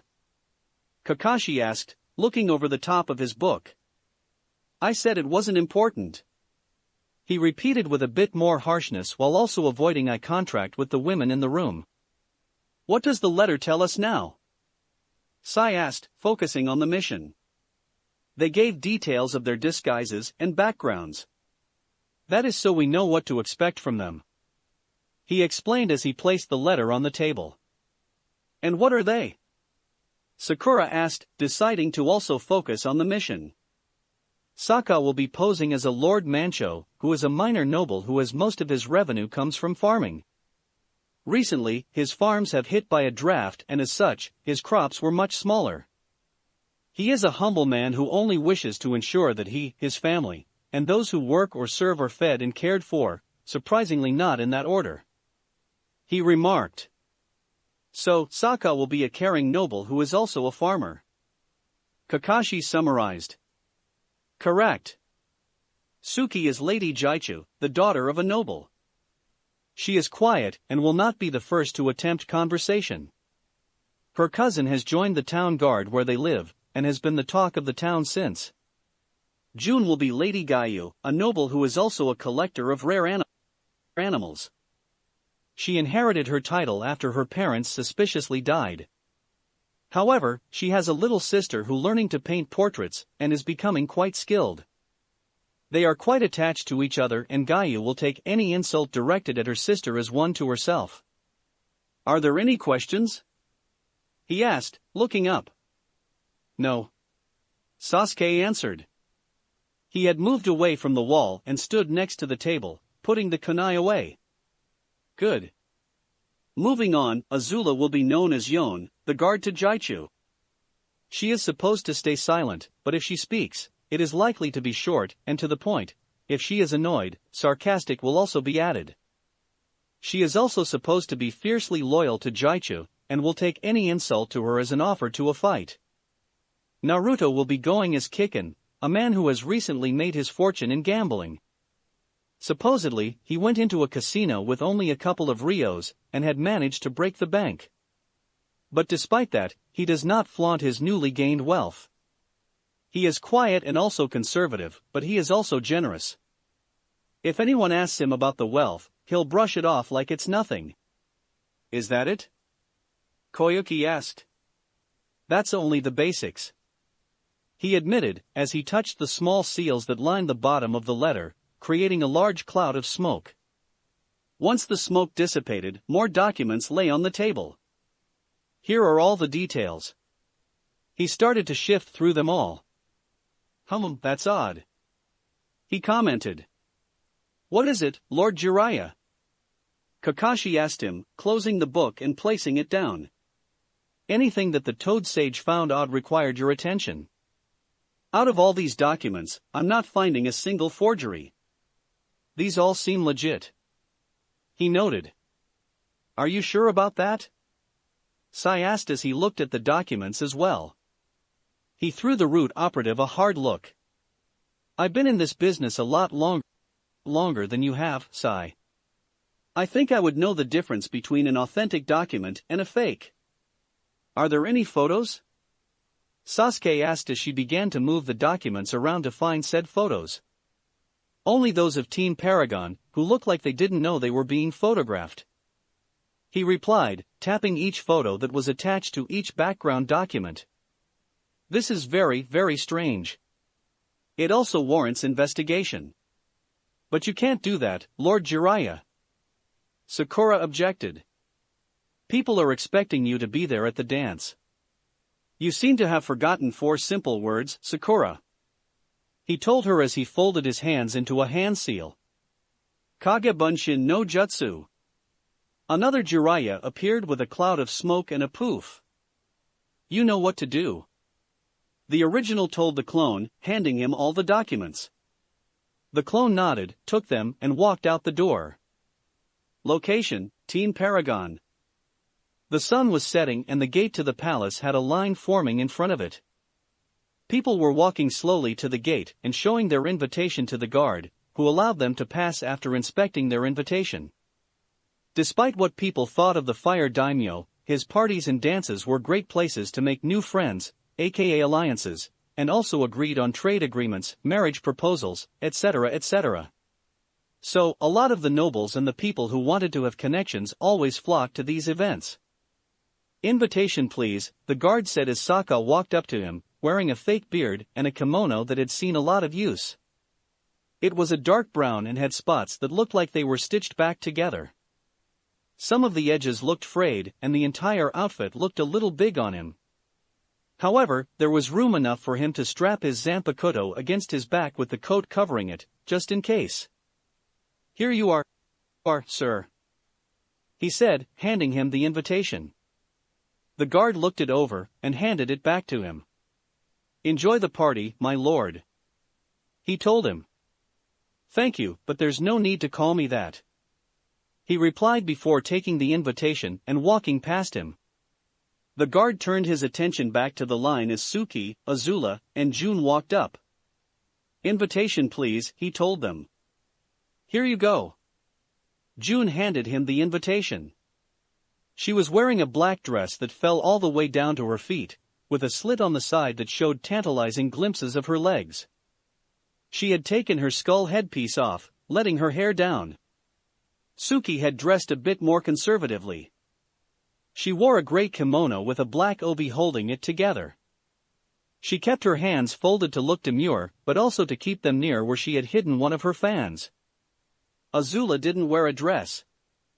Instead, she wore a black business suit with a white shirt underneath the jacket.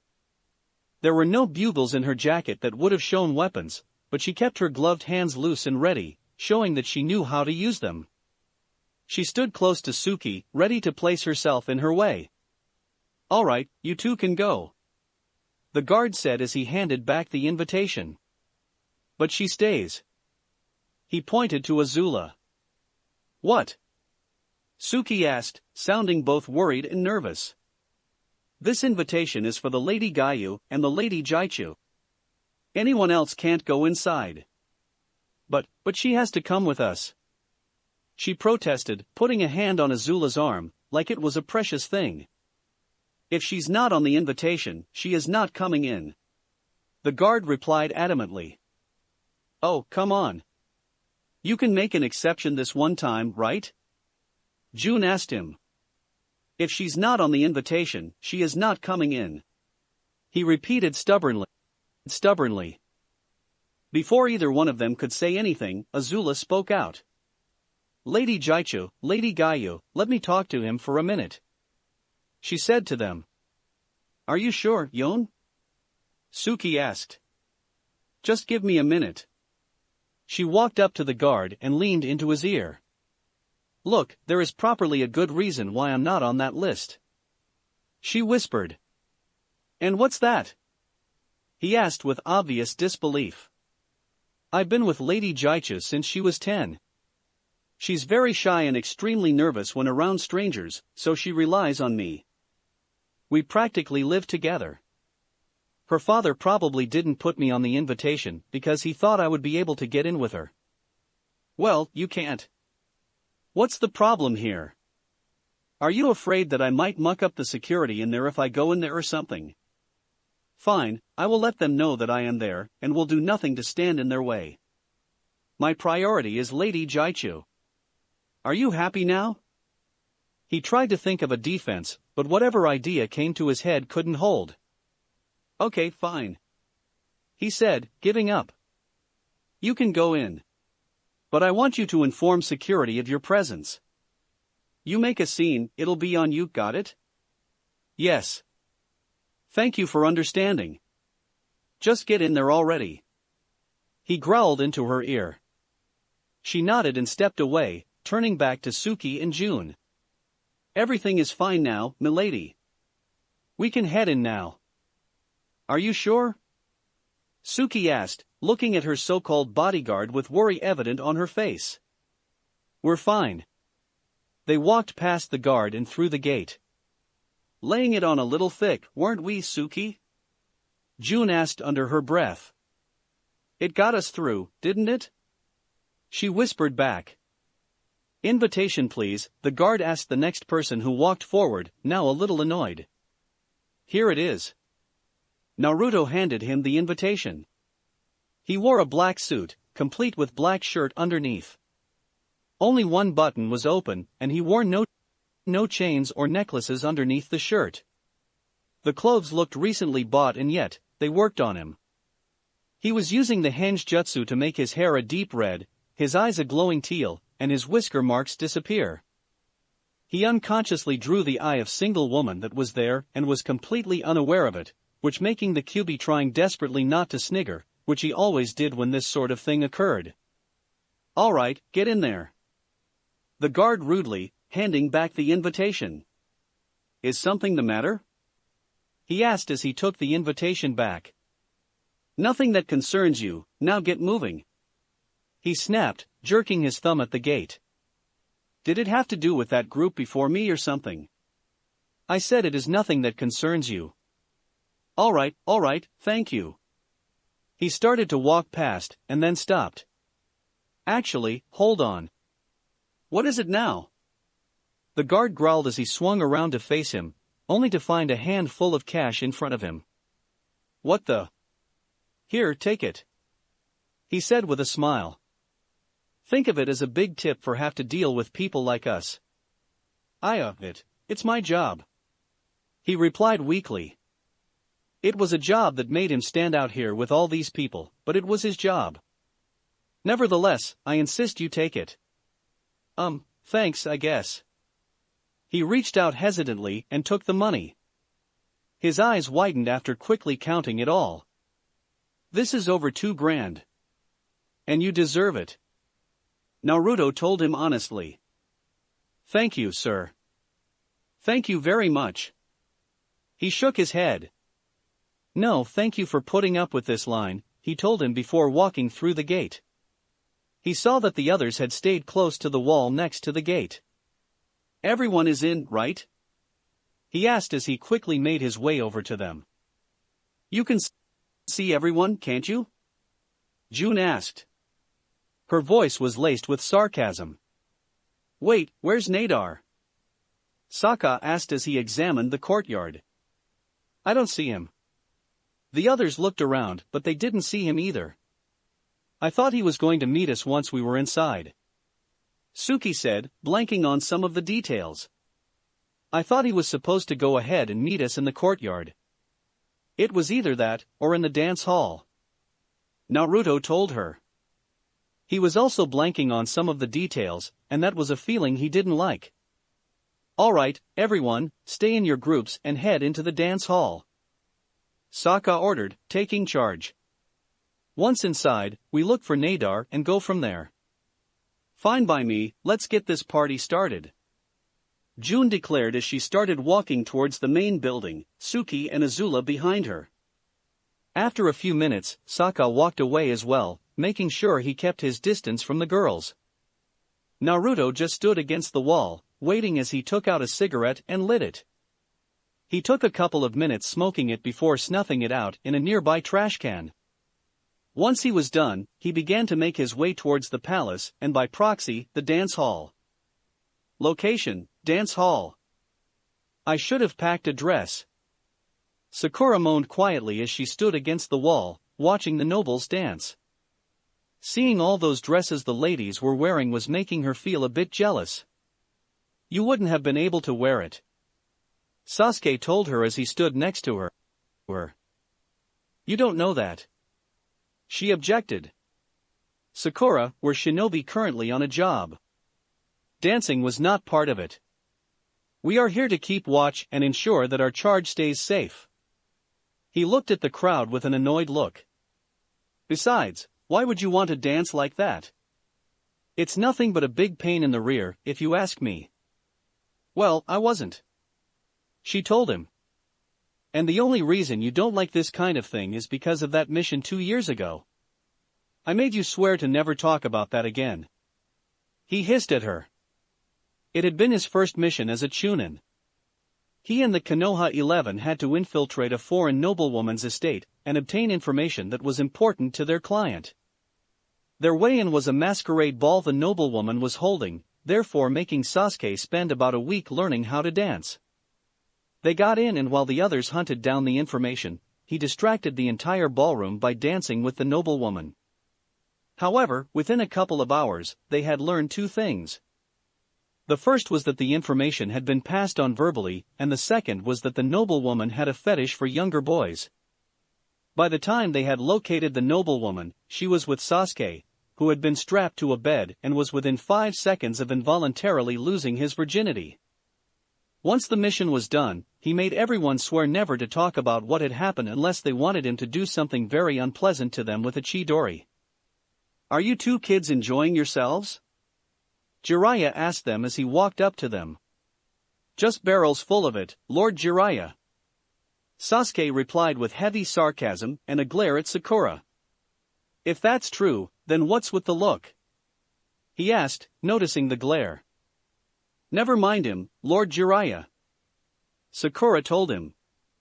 "Sasuke doesn't really like ballrooms." "Oh yeah, I had heard about that particular mission." "Who told you?" Sasuke demanded, trying not to shout. "Who do you think?" Tsunade told me. He replied, not at all offended at the tone Sasuke had used. So why aren't you dancing, Sakura? I didn't pack a dress. She answered, a little embarrassed. So. Use the Henjutsu. He told her with a shrug. Isn't that cheating? He gave her a look. We're shinobi, cheating is part of the program. If using henge to wear a dress is cheating, cheat away. I don't think many of the guys here would be interested in me anyway. She reasoned. Think again. He told her, gesturing to the hall behind him. She looked and saw that a good amount of the men, and a couple of women too, kept looking back at her. They looked interested in her, but they didn't do anything about it. While she was wondering why that was happening, Jiraiya could tell why just by looking at the person next to her glaring at the people who looked at her. Hey kid, I want to talk to you. He told Sasuke quietly. He nodded once. They walked away from Sakura so they could talk alone. What is it? He asked once they were out of Sakura's hearing range. When exactly are you going to do about you and Sakura? He became confused. What are you talking about? Come on, kid. A village idiot would have known that you like Sakura, and he'd be the first one to say it aloud. So, would that make you the village idiot? The last Uchiha asked, trying to deflect the question. I was the dead last in my graduating class. Look at me now. He replied with a straight face. But back to my question, what are you going to do? There's nothing to do. Right, that's why you're glaring everyone who even looks at her to death. What's the point here, Lord Jiraiya? You like her, don't you? He asked him, getting straight to the point. His answer was silence, which was all that he needed. I thought so. You haven't told her, have you? Of course, I haven't. He said, looking at her out of the corner of his eye. And why is that? He fell silent for at least a minute. I don't want things to go back to the way things were. He finally answered. Now what is that supposed to mean? You're afraid that if you tell her, she'll become a fangirl again? Yeah, I am. He answered. When he noticed that Jiraiya was desperately trying not to snicker, he grew angry. What? You think that's funny? A little bit, yeah. The Toad Sage answered, managing to not snicker.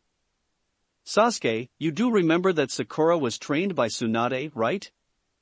Trust me when I say that the chances of her becoming a fangirl are both virtually and literally non-existent. If you say so, he said with a shrug of his shoulders. I do say so. Anyway, in the event that you actually want to do something about you and Sakura, let me know. I can give you a couple of tips. You would give me a couple of tips? I think I'd rather announce my presence to the fangirls.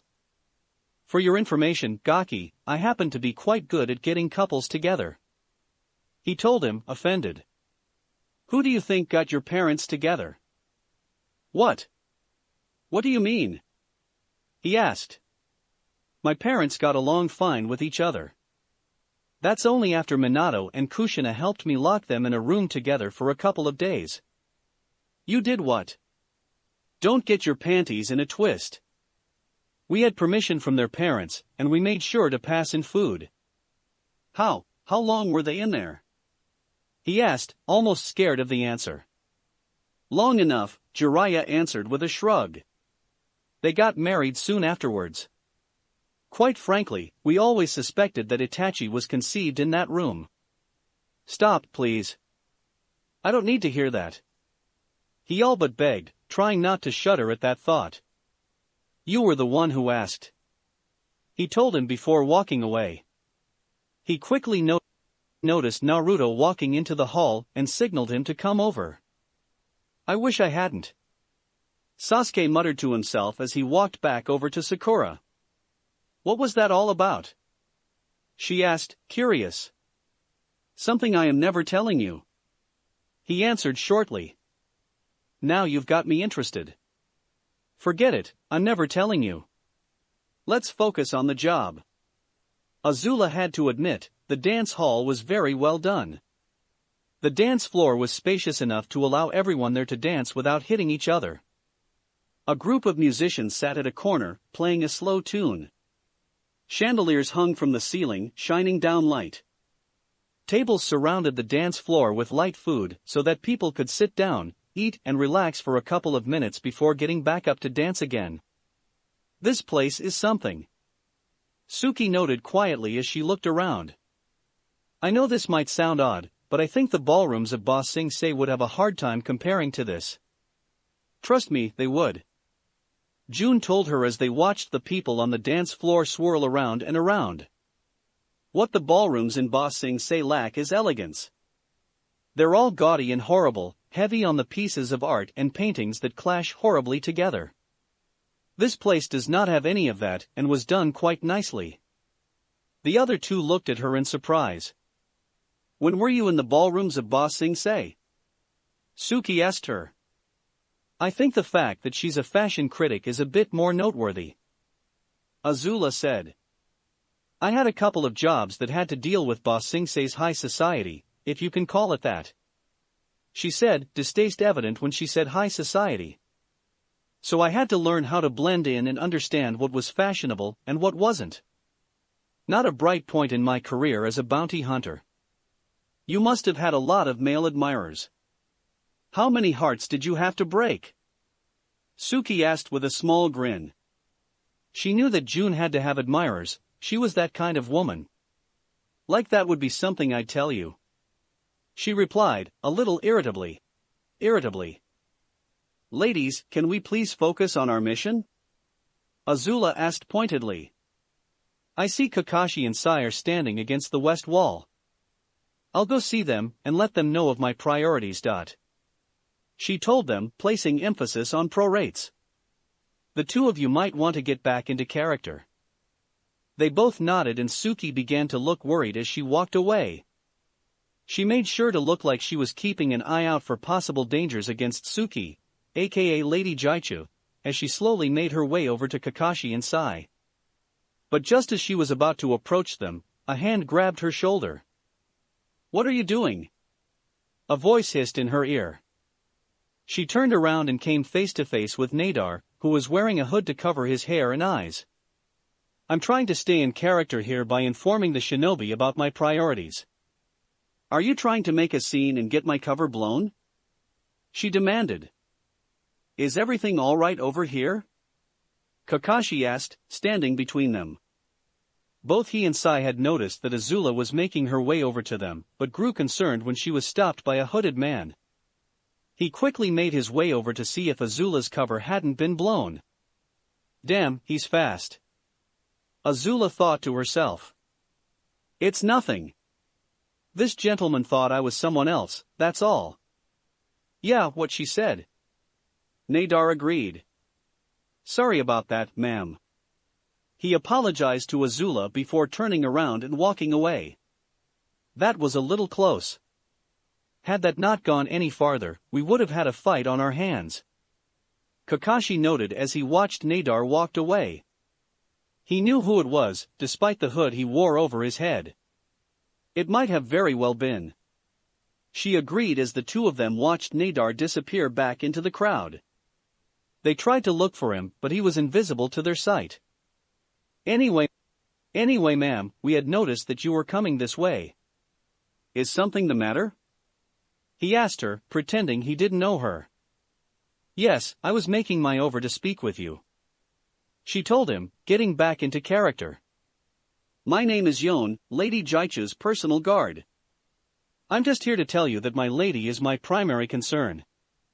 So please do not interfere if something happens with her, I will take care of it. Thank you for informing me. I will inform the other shinobi here. Then my business is done. I will return to my lady. She turned around and began to walk away. I hope you aren't hiding anything in your pockets. Kakashi's voice spoke from behind her. It would be quite bad if weapons were to be drawn if the trouble occurred. I have no need to hide weapons. She told him as she kept walking. I am a weapon. Then try not to kill anyone," he said with an eye smile before going back to his place against the wall. As she made her back, her mind was racing. What did he mean hiding anything in your pockets? He should have known, or at least saw that there wasn't anything in the pockets, she thought to herself. As she mulled it over, realization struck and struck hard. Wait a second, he didn't. She quickly and subtly checked the pockets, feeling a piece of paper in her breast pocket. Agni, not just fast on his feet, he's fast with his fingers too, she silently praised. She withdrew her hands from the pockets as she walked back to Suki and June. Is everything okay? Suki asked with concern, staying in character. We saw what happened. It's nothing, milady, just someone who thought I was a person that he knew, she answered with a straight face. It was Nadar, right? June asked in a hushed voice. She just nodded in answer. How did he get in without us knowing? I don't know. Look out, we've got incoming, Suki warned them. They looked in the direction she was and saw a couple of noblemen about their age swaggering over to them. Their positions changed immediately. June morphed her face into an expression of uncaring, Suki became more nervous and stood slightly behind Azula. Hello, ladies. The leader of the group, a boy with lank hair and a sneer on his face, said as they approached them. You girls are looking for a couple of guys to dance with, right? Actually, no, we're not. We were actually having a conversation, June told him indifferently. Thanks for interrupting. Ah, come on. Don't be like that. Another of the guys, a brute of a boy with hair cut very short and a piggish nose, said cockily. We know you're looking for a good time here, and we can provide. That one in the middle is hot. A third, who looked like he had overgelled his hair and had a bad case of acne, declared, looking at Suki with hunger in his eyes. I'd love to take her to the floor, along with a couple of other places. Had this been any other time, she would have done something publicly humiliating to him, but she had to remain in character. However, Azula did something about it. Would you mind keeping such thoughts to yourself? She asked, covering more of Suki from view. Lady Jaichu is not some sort of sex doll for you to drool over. Are you kidding? I want to know what's underneath that kimono. She scowled at him. If I hear one more word like that come out of any of your mouths, you will all end up in considerable pain, she warned, her fists tightening up. They just laughed it off. Looks like we have a bit of a fighter here, guys, the leader said as he looked at her. Are you her girlfriend or something? That's hot, the second one declared, actually drooling at the prospect. Go on and give her a kiss. And make sure to include tongue. Azula took a step forward, intent on seriously harming the pack of idiots in front of them. However, she was stopped when Suki grabbed her arm. Yon, don't. They aren't worth the trouble, she told her. I cannot let that insult just pass, Lady Jaichu, she all but snarled. We don't need to make a scene. Please, let's just walk away, she pleaded with her. Fine, she agreed after a couple seconds of silence between the two groups. The girls turned around and began to walk away. Hey, where the hell do you think you three are going? The second boy demanded. Isn't it obvious? Azula asked, not bothering to turn and face them. We're leaving. No, you aren't. Get back here, he yelled. It's all right, let them go, the leader told him. We're obviously too much man for them. That's funny. I don't see men in front of me, June declared as she stopped, turned around and looked at them, making Suki and Azula stop as well. All I see are three arrogant, pathetic little boys who don't know how to treat a lady properly. Perhaps you should go back to your mothers and actually pay attention when they teach you manners. Who the hell do you think you are, you little bitch? The third boy demanded, getting the attention of nearby people. That's easy enough. I think I and my friends know the difference between boys and men. And you three are most certainly not men. Good evening. She turned back around and kept on walking, Suki and Azula right beside her. You get back right now, you whore. He shouted, gaining more attention from nearby people, who now had looks of disapproval on their faces. She stopped once more and looked back. Did you boys happen to notice the wolf and the large creature waiting outside? She asked them. It'd be a shame for something unfortunate to happen to you three, wouldn't it? I mean, the creature does have a toxin in its tongue that can paralyze a person for about an hour, and the wolf does enjoy meat. She started walking again, not bothering to look at the expressions on their faces, although Azula and Suki managed to hide the smirks they wore. As they walked through the crowd, they noticed Sokka was making his way towards them. Suki gestured to an empty table, and he nodded in agreement.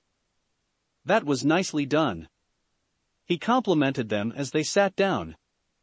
All I got was a discussion on farming methods. He groaned slightly as he remembered the conversation. I am so glad we looked over everything.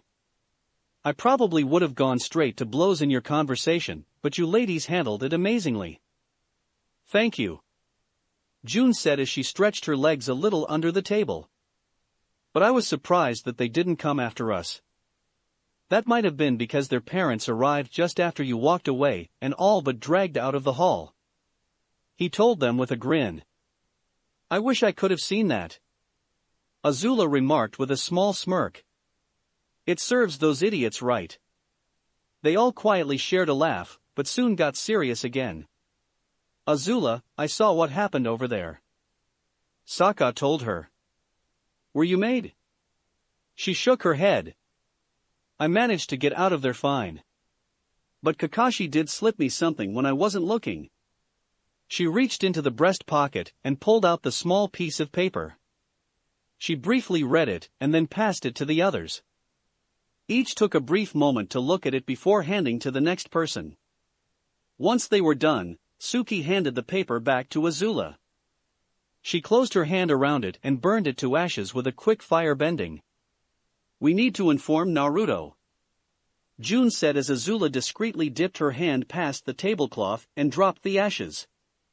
Does anyone see him? They started to look around, not moving from the table.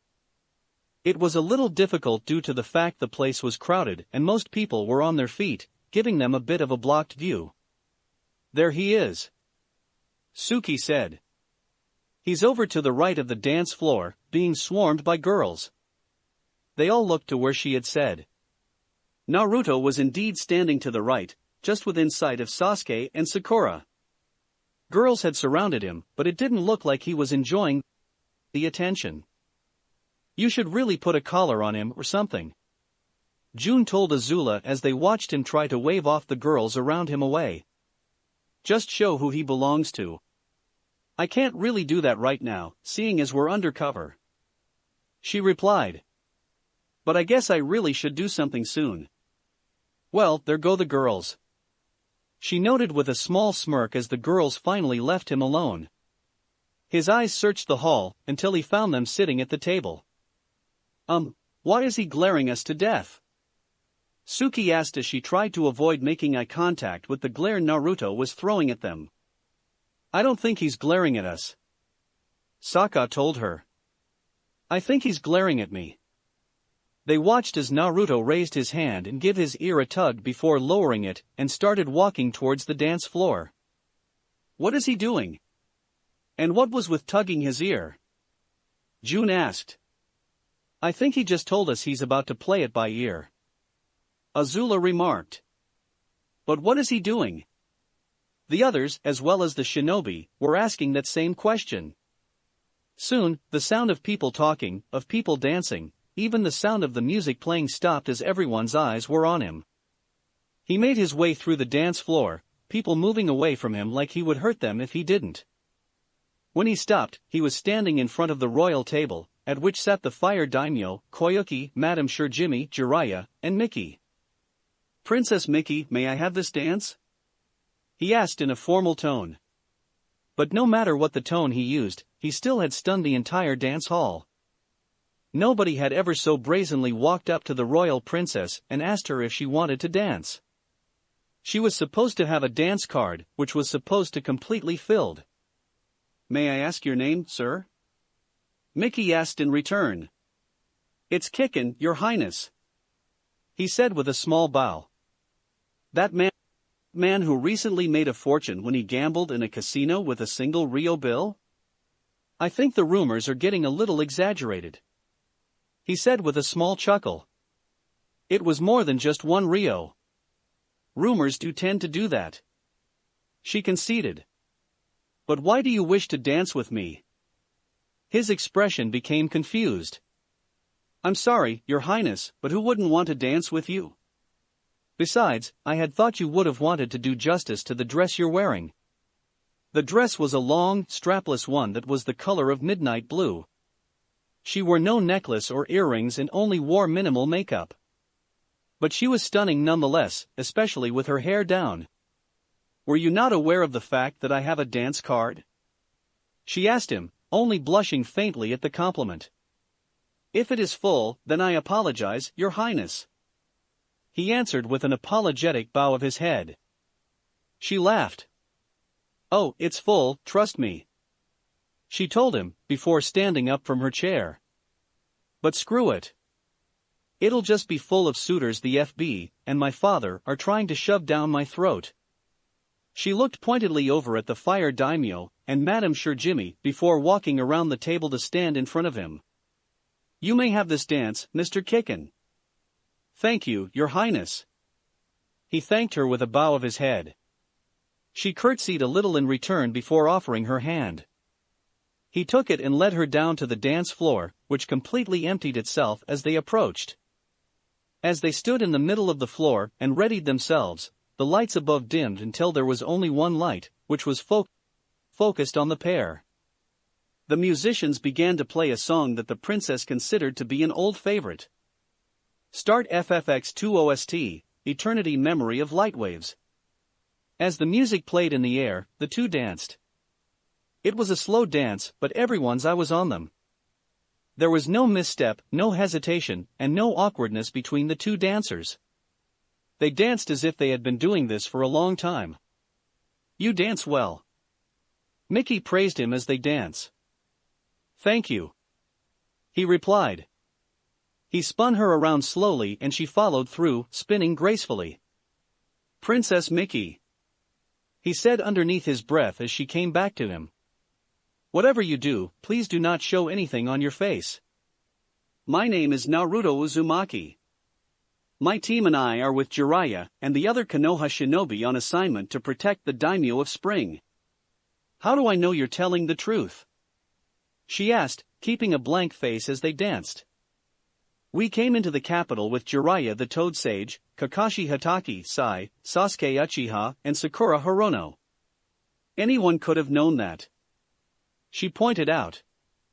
"They came here to ensure that Lady Koyuki and your father completed the trade agreement they had negotiated, which would bring trains and railroads into the Land of Fire as well as allowing Konoha shinobi to infiltrate Yukigakure. While there are many more items in the agreement, these two are the most important. Only those who were a part of the negotiations and Lady Koyuki's protection detail know the contents of the trade agreement." That was enough for her. "Okay, you're telling the truth. Why are we having this conversation?" she asked. "The Konoha shinobi are here in order to protect Lady Koyuki from an assassination attempt. While one team stayed with her at all times, the other would hunt down any information about the assassination. Recently, we have learned that there is a second target," he informed her. "And how does that concern me?" "The second target is you." If she was shocked or surprised, she didn't show it. "I'm sorry, but we heard about this at the last minute, so we couldn't come up with a concrete plan to protect you." He apologized as they twirled. "That is not important. What is important is that both Koyuki and I remain alive. However, she is the more important target, so if you have to choose, protect her," she ordered him. "I would say that you are both important." She shook her slightly. No, she is the daimyo of a country. I am just a princess. That may be, but we still have to lure the assassin out. If he goes after you, we'll be able to stop him. I've got an idea. She told him. As the song ended, he dipped her slowly and pulled her back up. End FFX2 OST, Eternity Memory of Lightwaves. As the rest of the lights came back on, the crowd began clapping, applauding them for the dance. Thank you for the dance, Mr. Kicken, Mickey said to him with a smile. He shook his head. No, thank you, Your Highness. I had the honor of dancing with the most beautiful woman here. He praised her. You definitely look beautiful in that dress. Would you like to see me out of it? She asked with a sly grin. If the crowd had been stunned to silence when he asked her for a dance, they were now picking their jaws up from the floor. Even Naruto was stunned, although he managed to keep it at a small blush. I'm sure you've got a couple of special moves that I would love to see. Well, if Your Highness would want me, he said. She's kidding, right? He silently asked himself. He was hoping that this was just a part of her plan, but he wasn't sure. I ain't telling ya, the Kyuubi said with a grin. He loved watching things that made his Jinchuriki either squirm or nervous and wouldn't try to do anything to spoil the fun. Call me Mickey, and I definitely want. She turned around and walked away with a seductive sway in her hips. Come see when you're bored here, I'll be in my room. She walked out of the hall with everyone watching her leave. Looking over to see Sasuke and Sakura still standing against the wall, he subtly jerked his head in the direction of the door Mickey left through. Sasuke had managed to see the jerk and nodded in acknowledgement. He tapped Sakura on the arm, and they quickly made their way through the crowd and left through a different door. As Naruto made his way off the dance floor, he was soon accosted by Nadar. Why didn't you kill her? He demanded in a growl. You had a perfect opportunity. If I had tried to kill her, someone would have noticed me trying to pull the kunai out. Besides, who tries to kill someone in the middle of an empty dance floor during a slow dance? He asked with a scowl. That's just wrong. I don't care if it had been a public orgy. He snarled. You had a chance and you missed it. What part of someone would have noticed me trying to pull the kunai out are you not listening to? He asked back, trying to keep his voice low. And we can't do anything about her now since she walked off with those two shinobi going after her. We should concentrate on the spring daimyo. Fine, you and your group make a distraction. I'll take care of the rest. He walked away and disappeared into the crowd. We'll deal with the princess afterwards. How helpful of him, he mentally growled. So, what are you going to do, Kit? The Kyuubi asked him. I'm still working on it. He told the fox as he saw the others come towards him. In my defense, I didn't know she was going to say that stuff. He said quietly when he saw Azula's angry look. All she said beforehand was she had an idea to lure out the assassin. Sure, she did. She replied, not believing a word of it. It's the truth, I swear. Can the two of you have this talk later? June asked pointedly. Naruto, Kakashi passed us information that you need to hear. I already know. He said, stopping her from continuing. Jiraiya caught me as I was walking in. That's good to know. Suki said. But what are we going to do? We can't attack Koyuki ourselves, Nadar's supposed to do that, and we can't fake an attack on the princess now. Nadar told me that we had to make a distraction so that he can take care of the rest. Does anyone have any ideas? He asked, looking at the others. Let's see. We're middle of a crowded room and someone needs to kill someone without the rest of the people in here noticing. Sokka mused as he looked around the hall, noticing the dance floor was beginning to fill up again. Perhaps if two of us started a fight in the middle of the dance floor, that would get the most attention. And if one or two others would try and stop it, it would get more attention. So, any volunteers? asked Suki, looking at the others. Oh, I think we have the perfect first two candidates, June remarked with a smirk, looking at both Naruto and Azula. Before he could say something or even object to the idea, he was sent flying backwards by a punch, courtesy of Azula. He crashed into a nearby table, the sound echoing throughout the entire hall and earning everyone's attention. Even the musicians had stopped playing to see what was going on. You will apologize, Azula yelled as she stomped over towards him. Apologized for what? I didn't do anything, he protested as he tried to stand back up. You lie. She punched him again, this time sending him into the dance floor, scattering the few people on it. Apologize, now, she ordered as she came at him again. Tell me what I did, and then I'll apologize, he told her as he stood back up. She snarled and tried to punch him for a third time. While the sound of flesh hitting flesh was heard in every part of the hall, it was not her hitting him, it was him blocking the punch with his hand. But that didn't stop her in the slightest. She crouched low and knocked his feet out from underneath him with a sweep. He fell to the floor with a crash and she took advantage of that by sitting on his chest. She raised her hands to start pummeling him, but Sokka burst out of the crowd and grabbed them. Please, there's no need to fight in here, he told them as he pulled her off of him. She nodded, yanked her hands out of his grip. Who the hell are you? She demanded, turning to face him. My name is Mancho, he introduced himself. That was a rhetorical question. I don't care about who you are, she snapped at him. This doesn't concern you. Now get out of my way. She turned around to face Naruto, ready to fight again. Please? There is no need to fight, he pleaded. Oh yes there is. Yon, that's enough, Suki shouted as she stepped out of the crowd, June behind her. He insulted you, Lady Jaichu, she replied, looking over at her. I can't let that slide. Well, if you tell me what I did to insult your lady, I'll apologize, Naruto told her, standing back up. But all you're doing is hitting me. That's because you're being oblivious.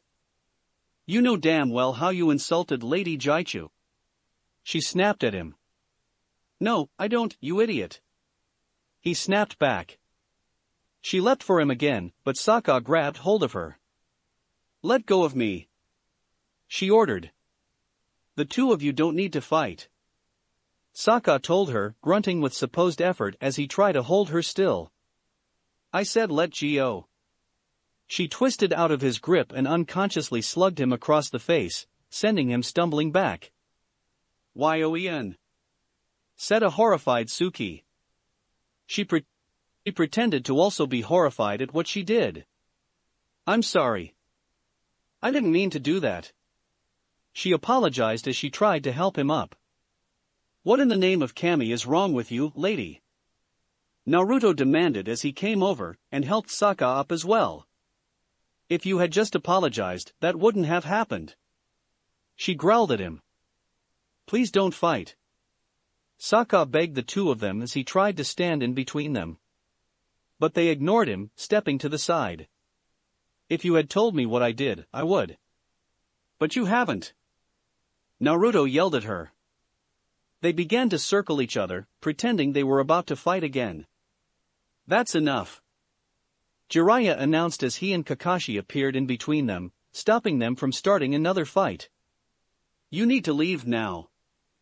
You included, he ordered, pointing at Suki, who pretended to look surprised. But I told her to stop, she protested. And that's all you did? She's your guard, therefore, she is your responsibility. Now the three of you will leave the royal palace right now. Before any one of them moved, Madame Shurjimi screamed. Everyone in the hall turned to see what she was screaming at and were struck speechless. Koyuki was slumped over the royal table, a kunai in her back and blood running down it. Standing over her, with the hood down and wearing a crazed grin, was Nadar. For the land of snow. he declared loudly before disappearing in Shunshin no Jutsu, body flicker jutsu. There was literally 5 seconds of silence before the chaos ensued. Everyone rushed towards the table, some were screaming in panic, others were calling for the guards, and everyone was wondering who the man was and how he managed to sneak up on the Spring Daimyo. However, no one realized that, as they all rushed towards the royal table, 8 people disappeared from the room the minute all hell broke loose. Location: Nadar. He bolted down the empty hallway. Everyone might have been in the dance hall, but he wasn't going to take his time to saunter out of the place. I finally did it, Lord Dodo. He said to himself. I finally killed that bitch. Now you can rest in peace.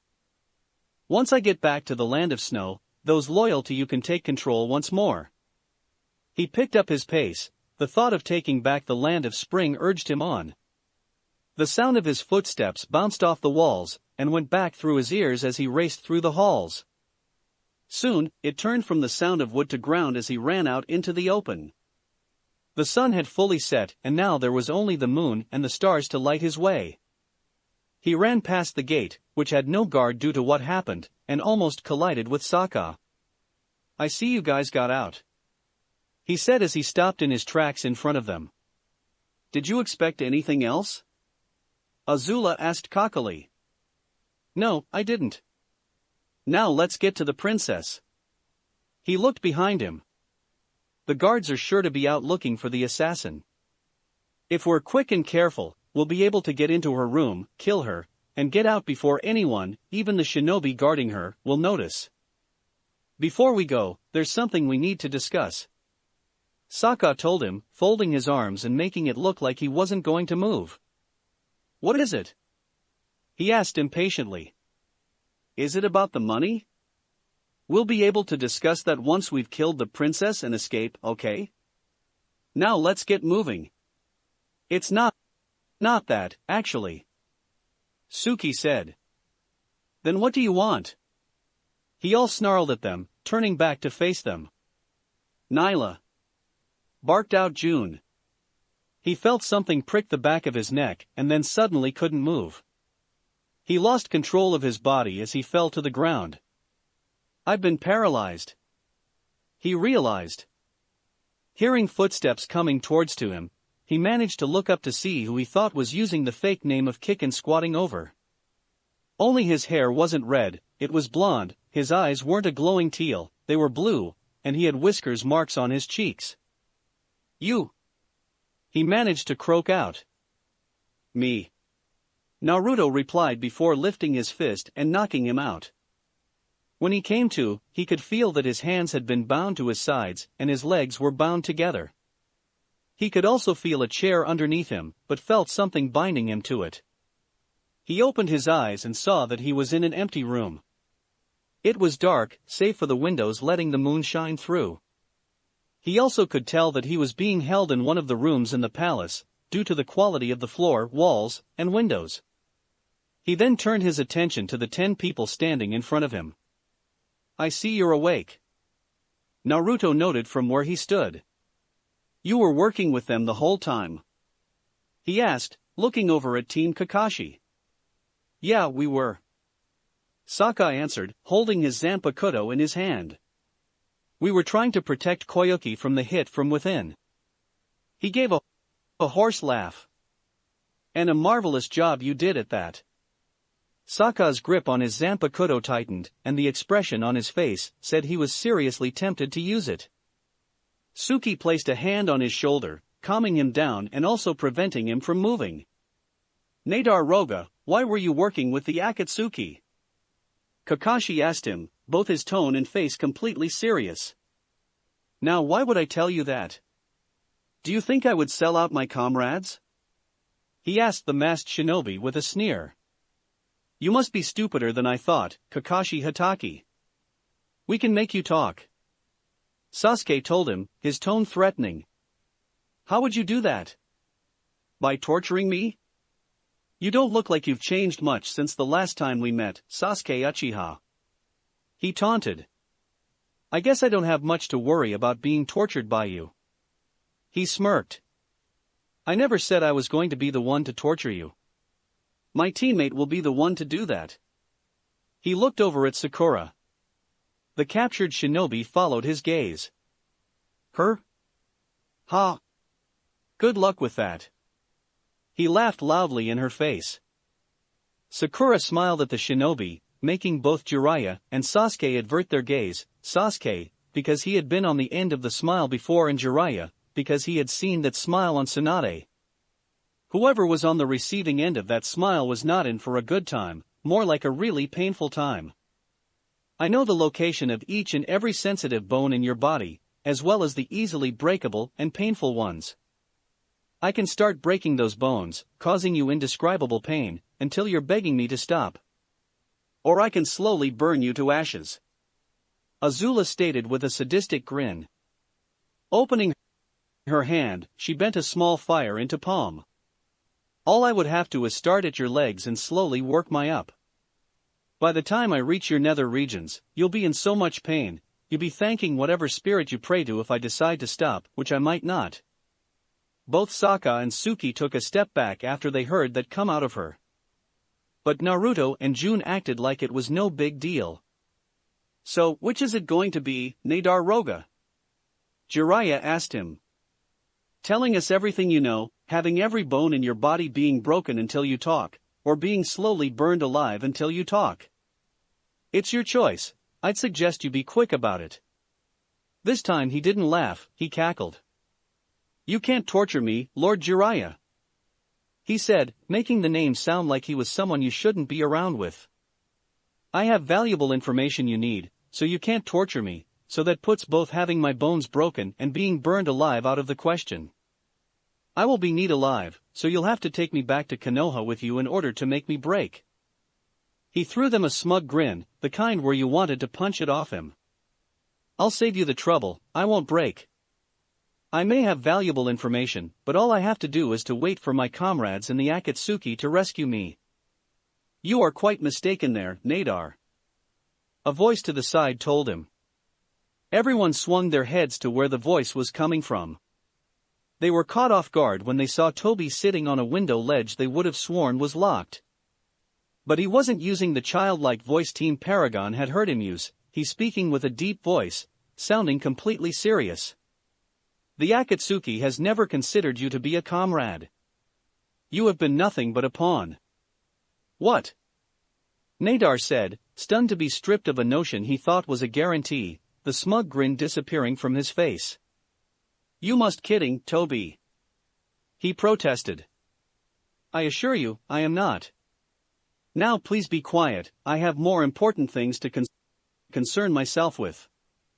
He turned his gaze to the Konoha shinobi. To Team Paragon, the mask seemed to be different.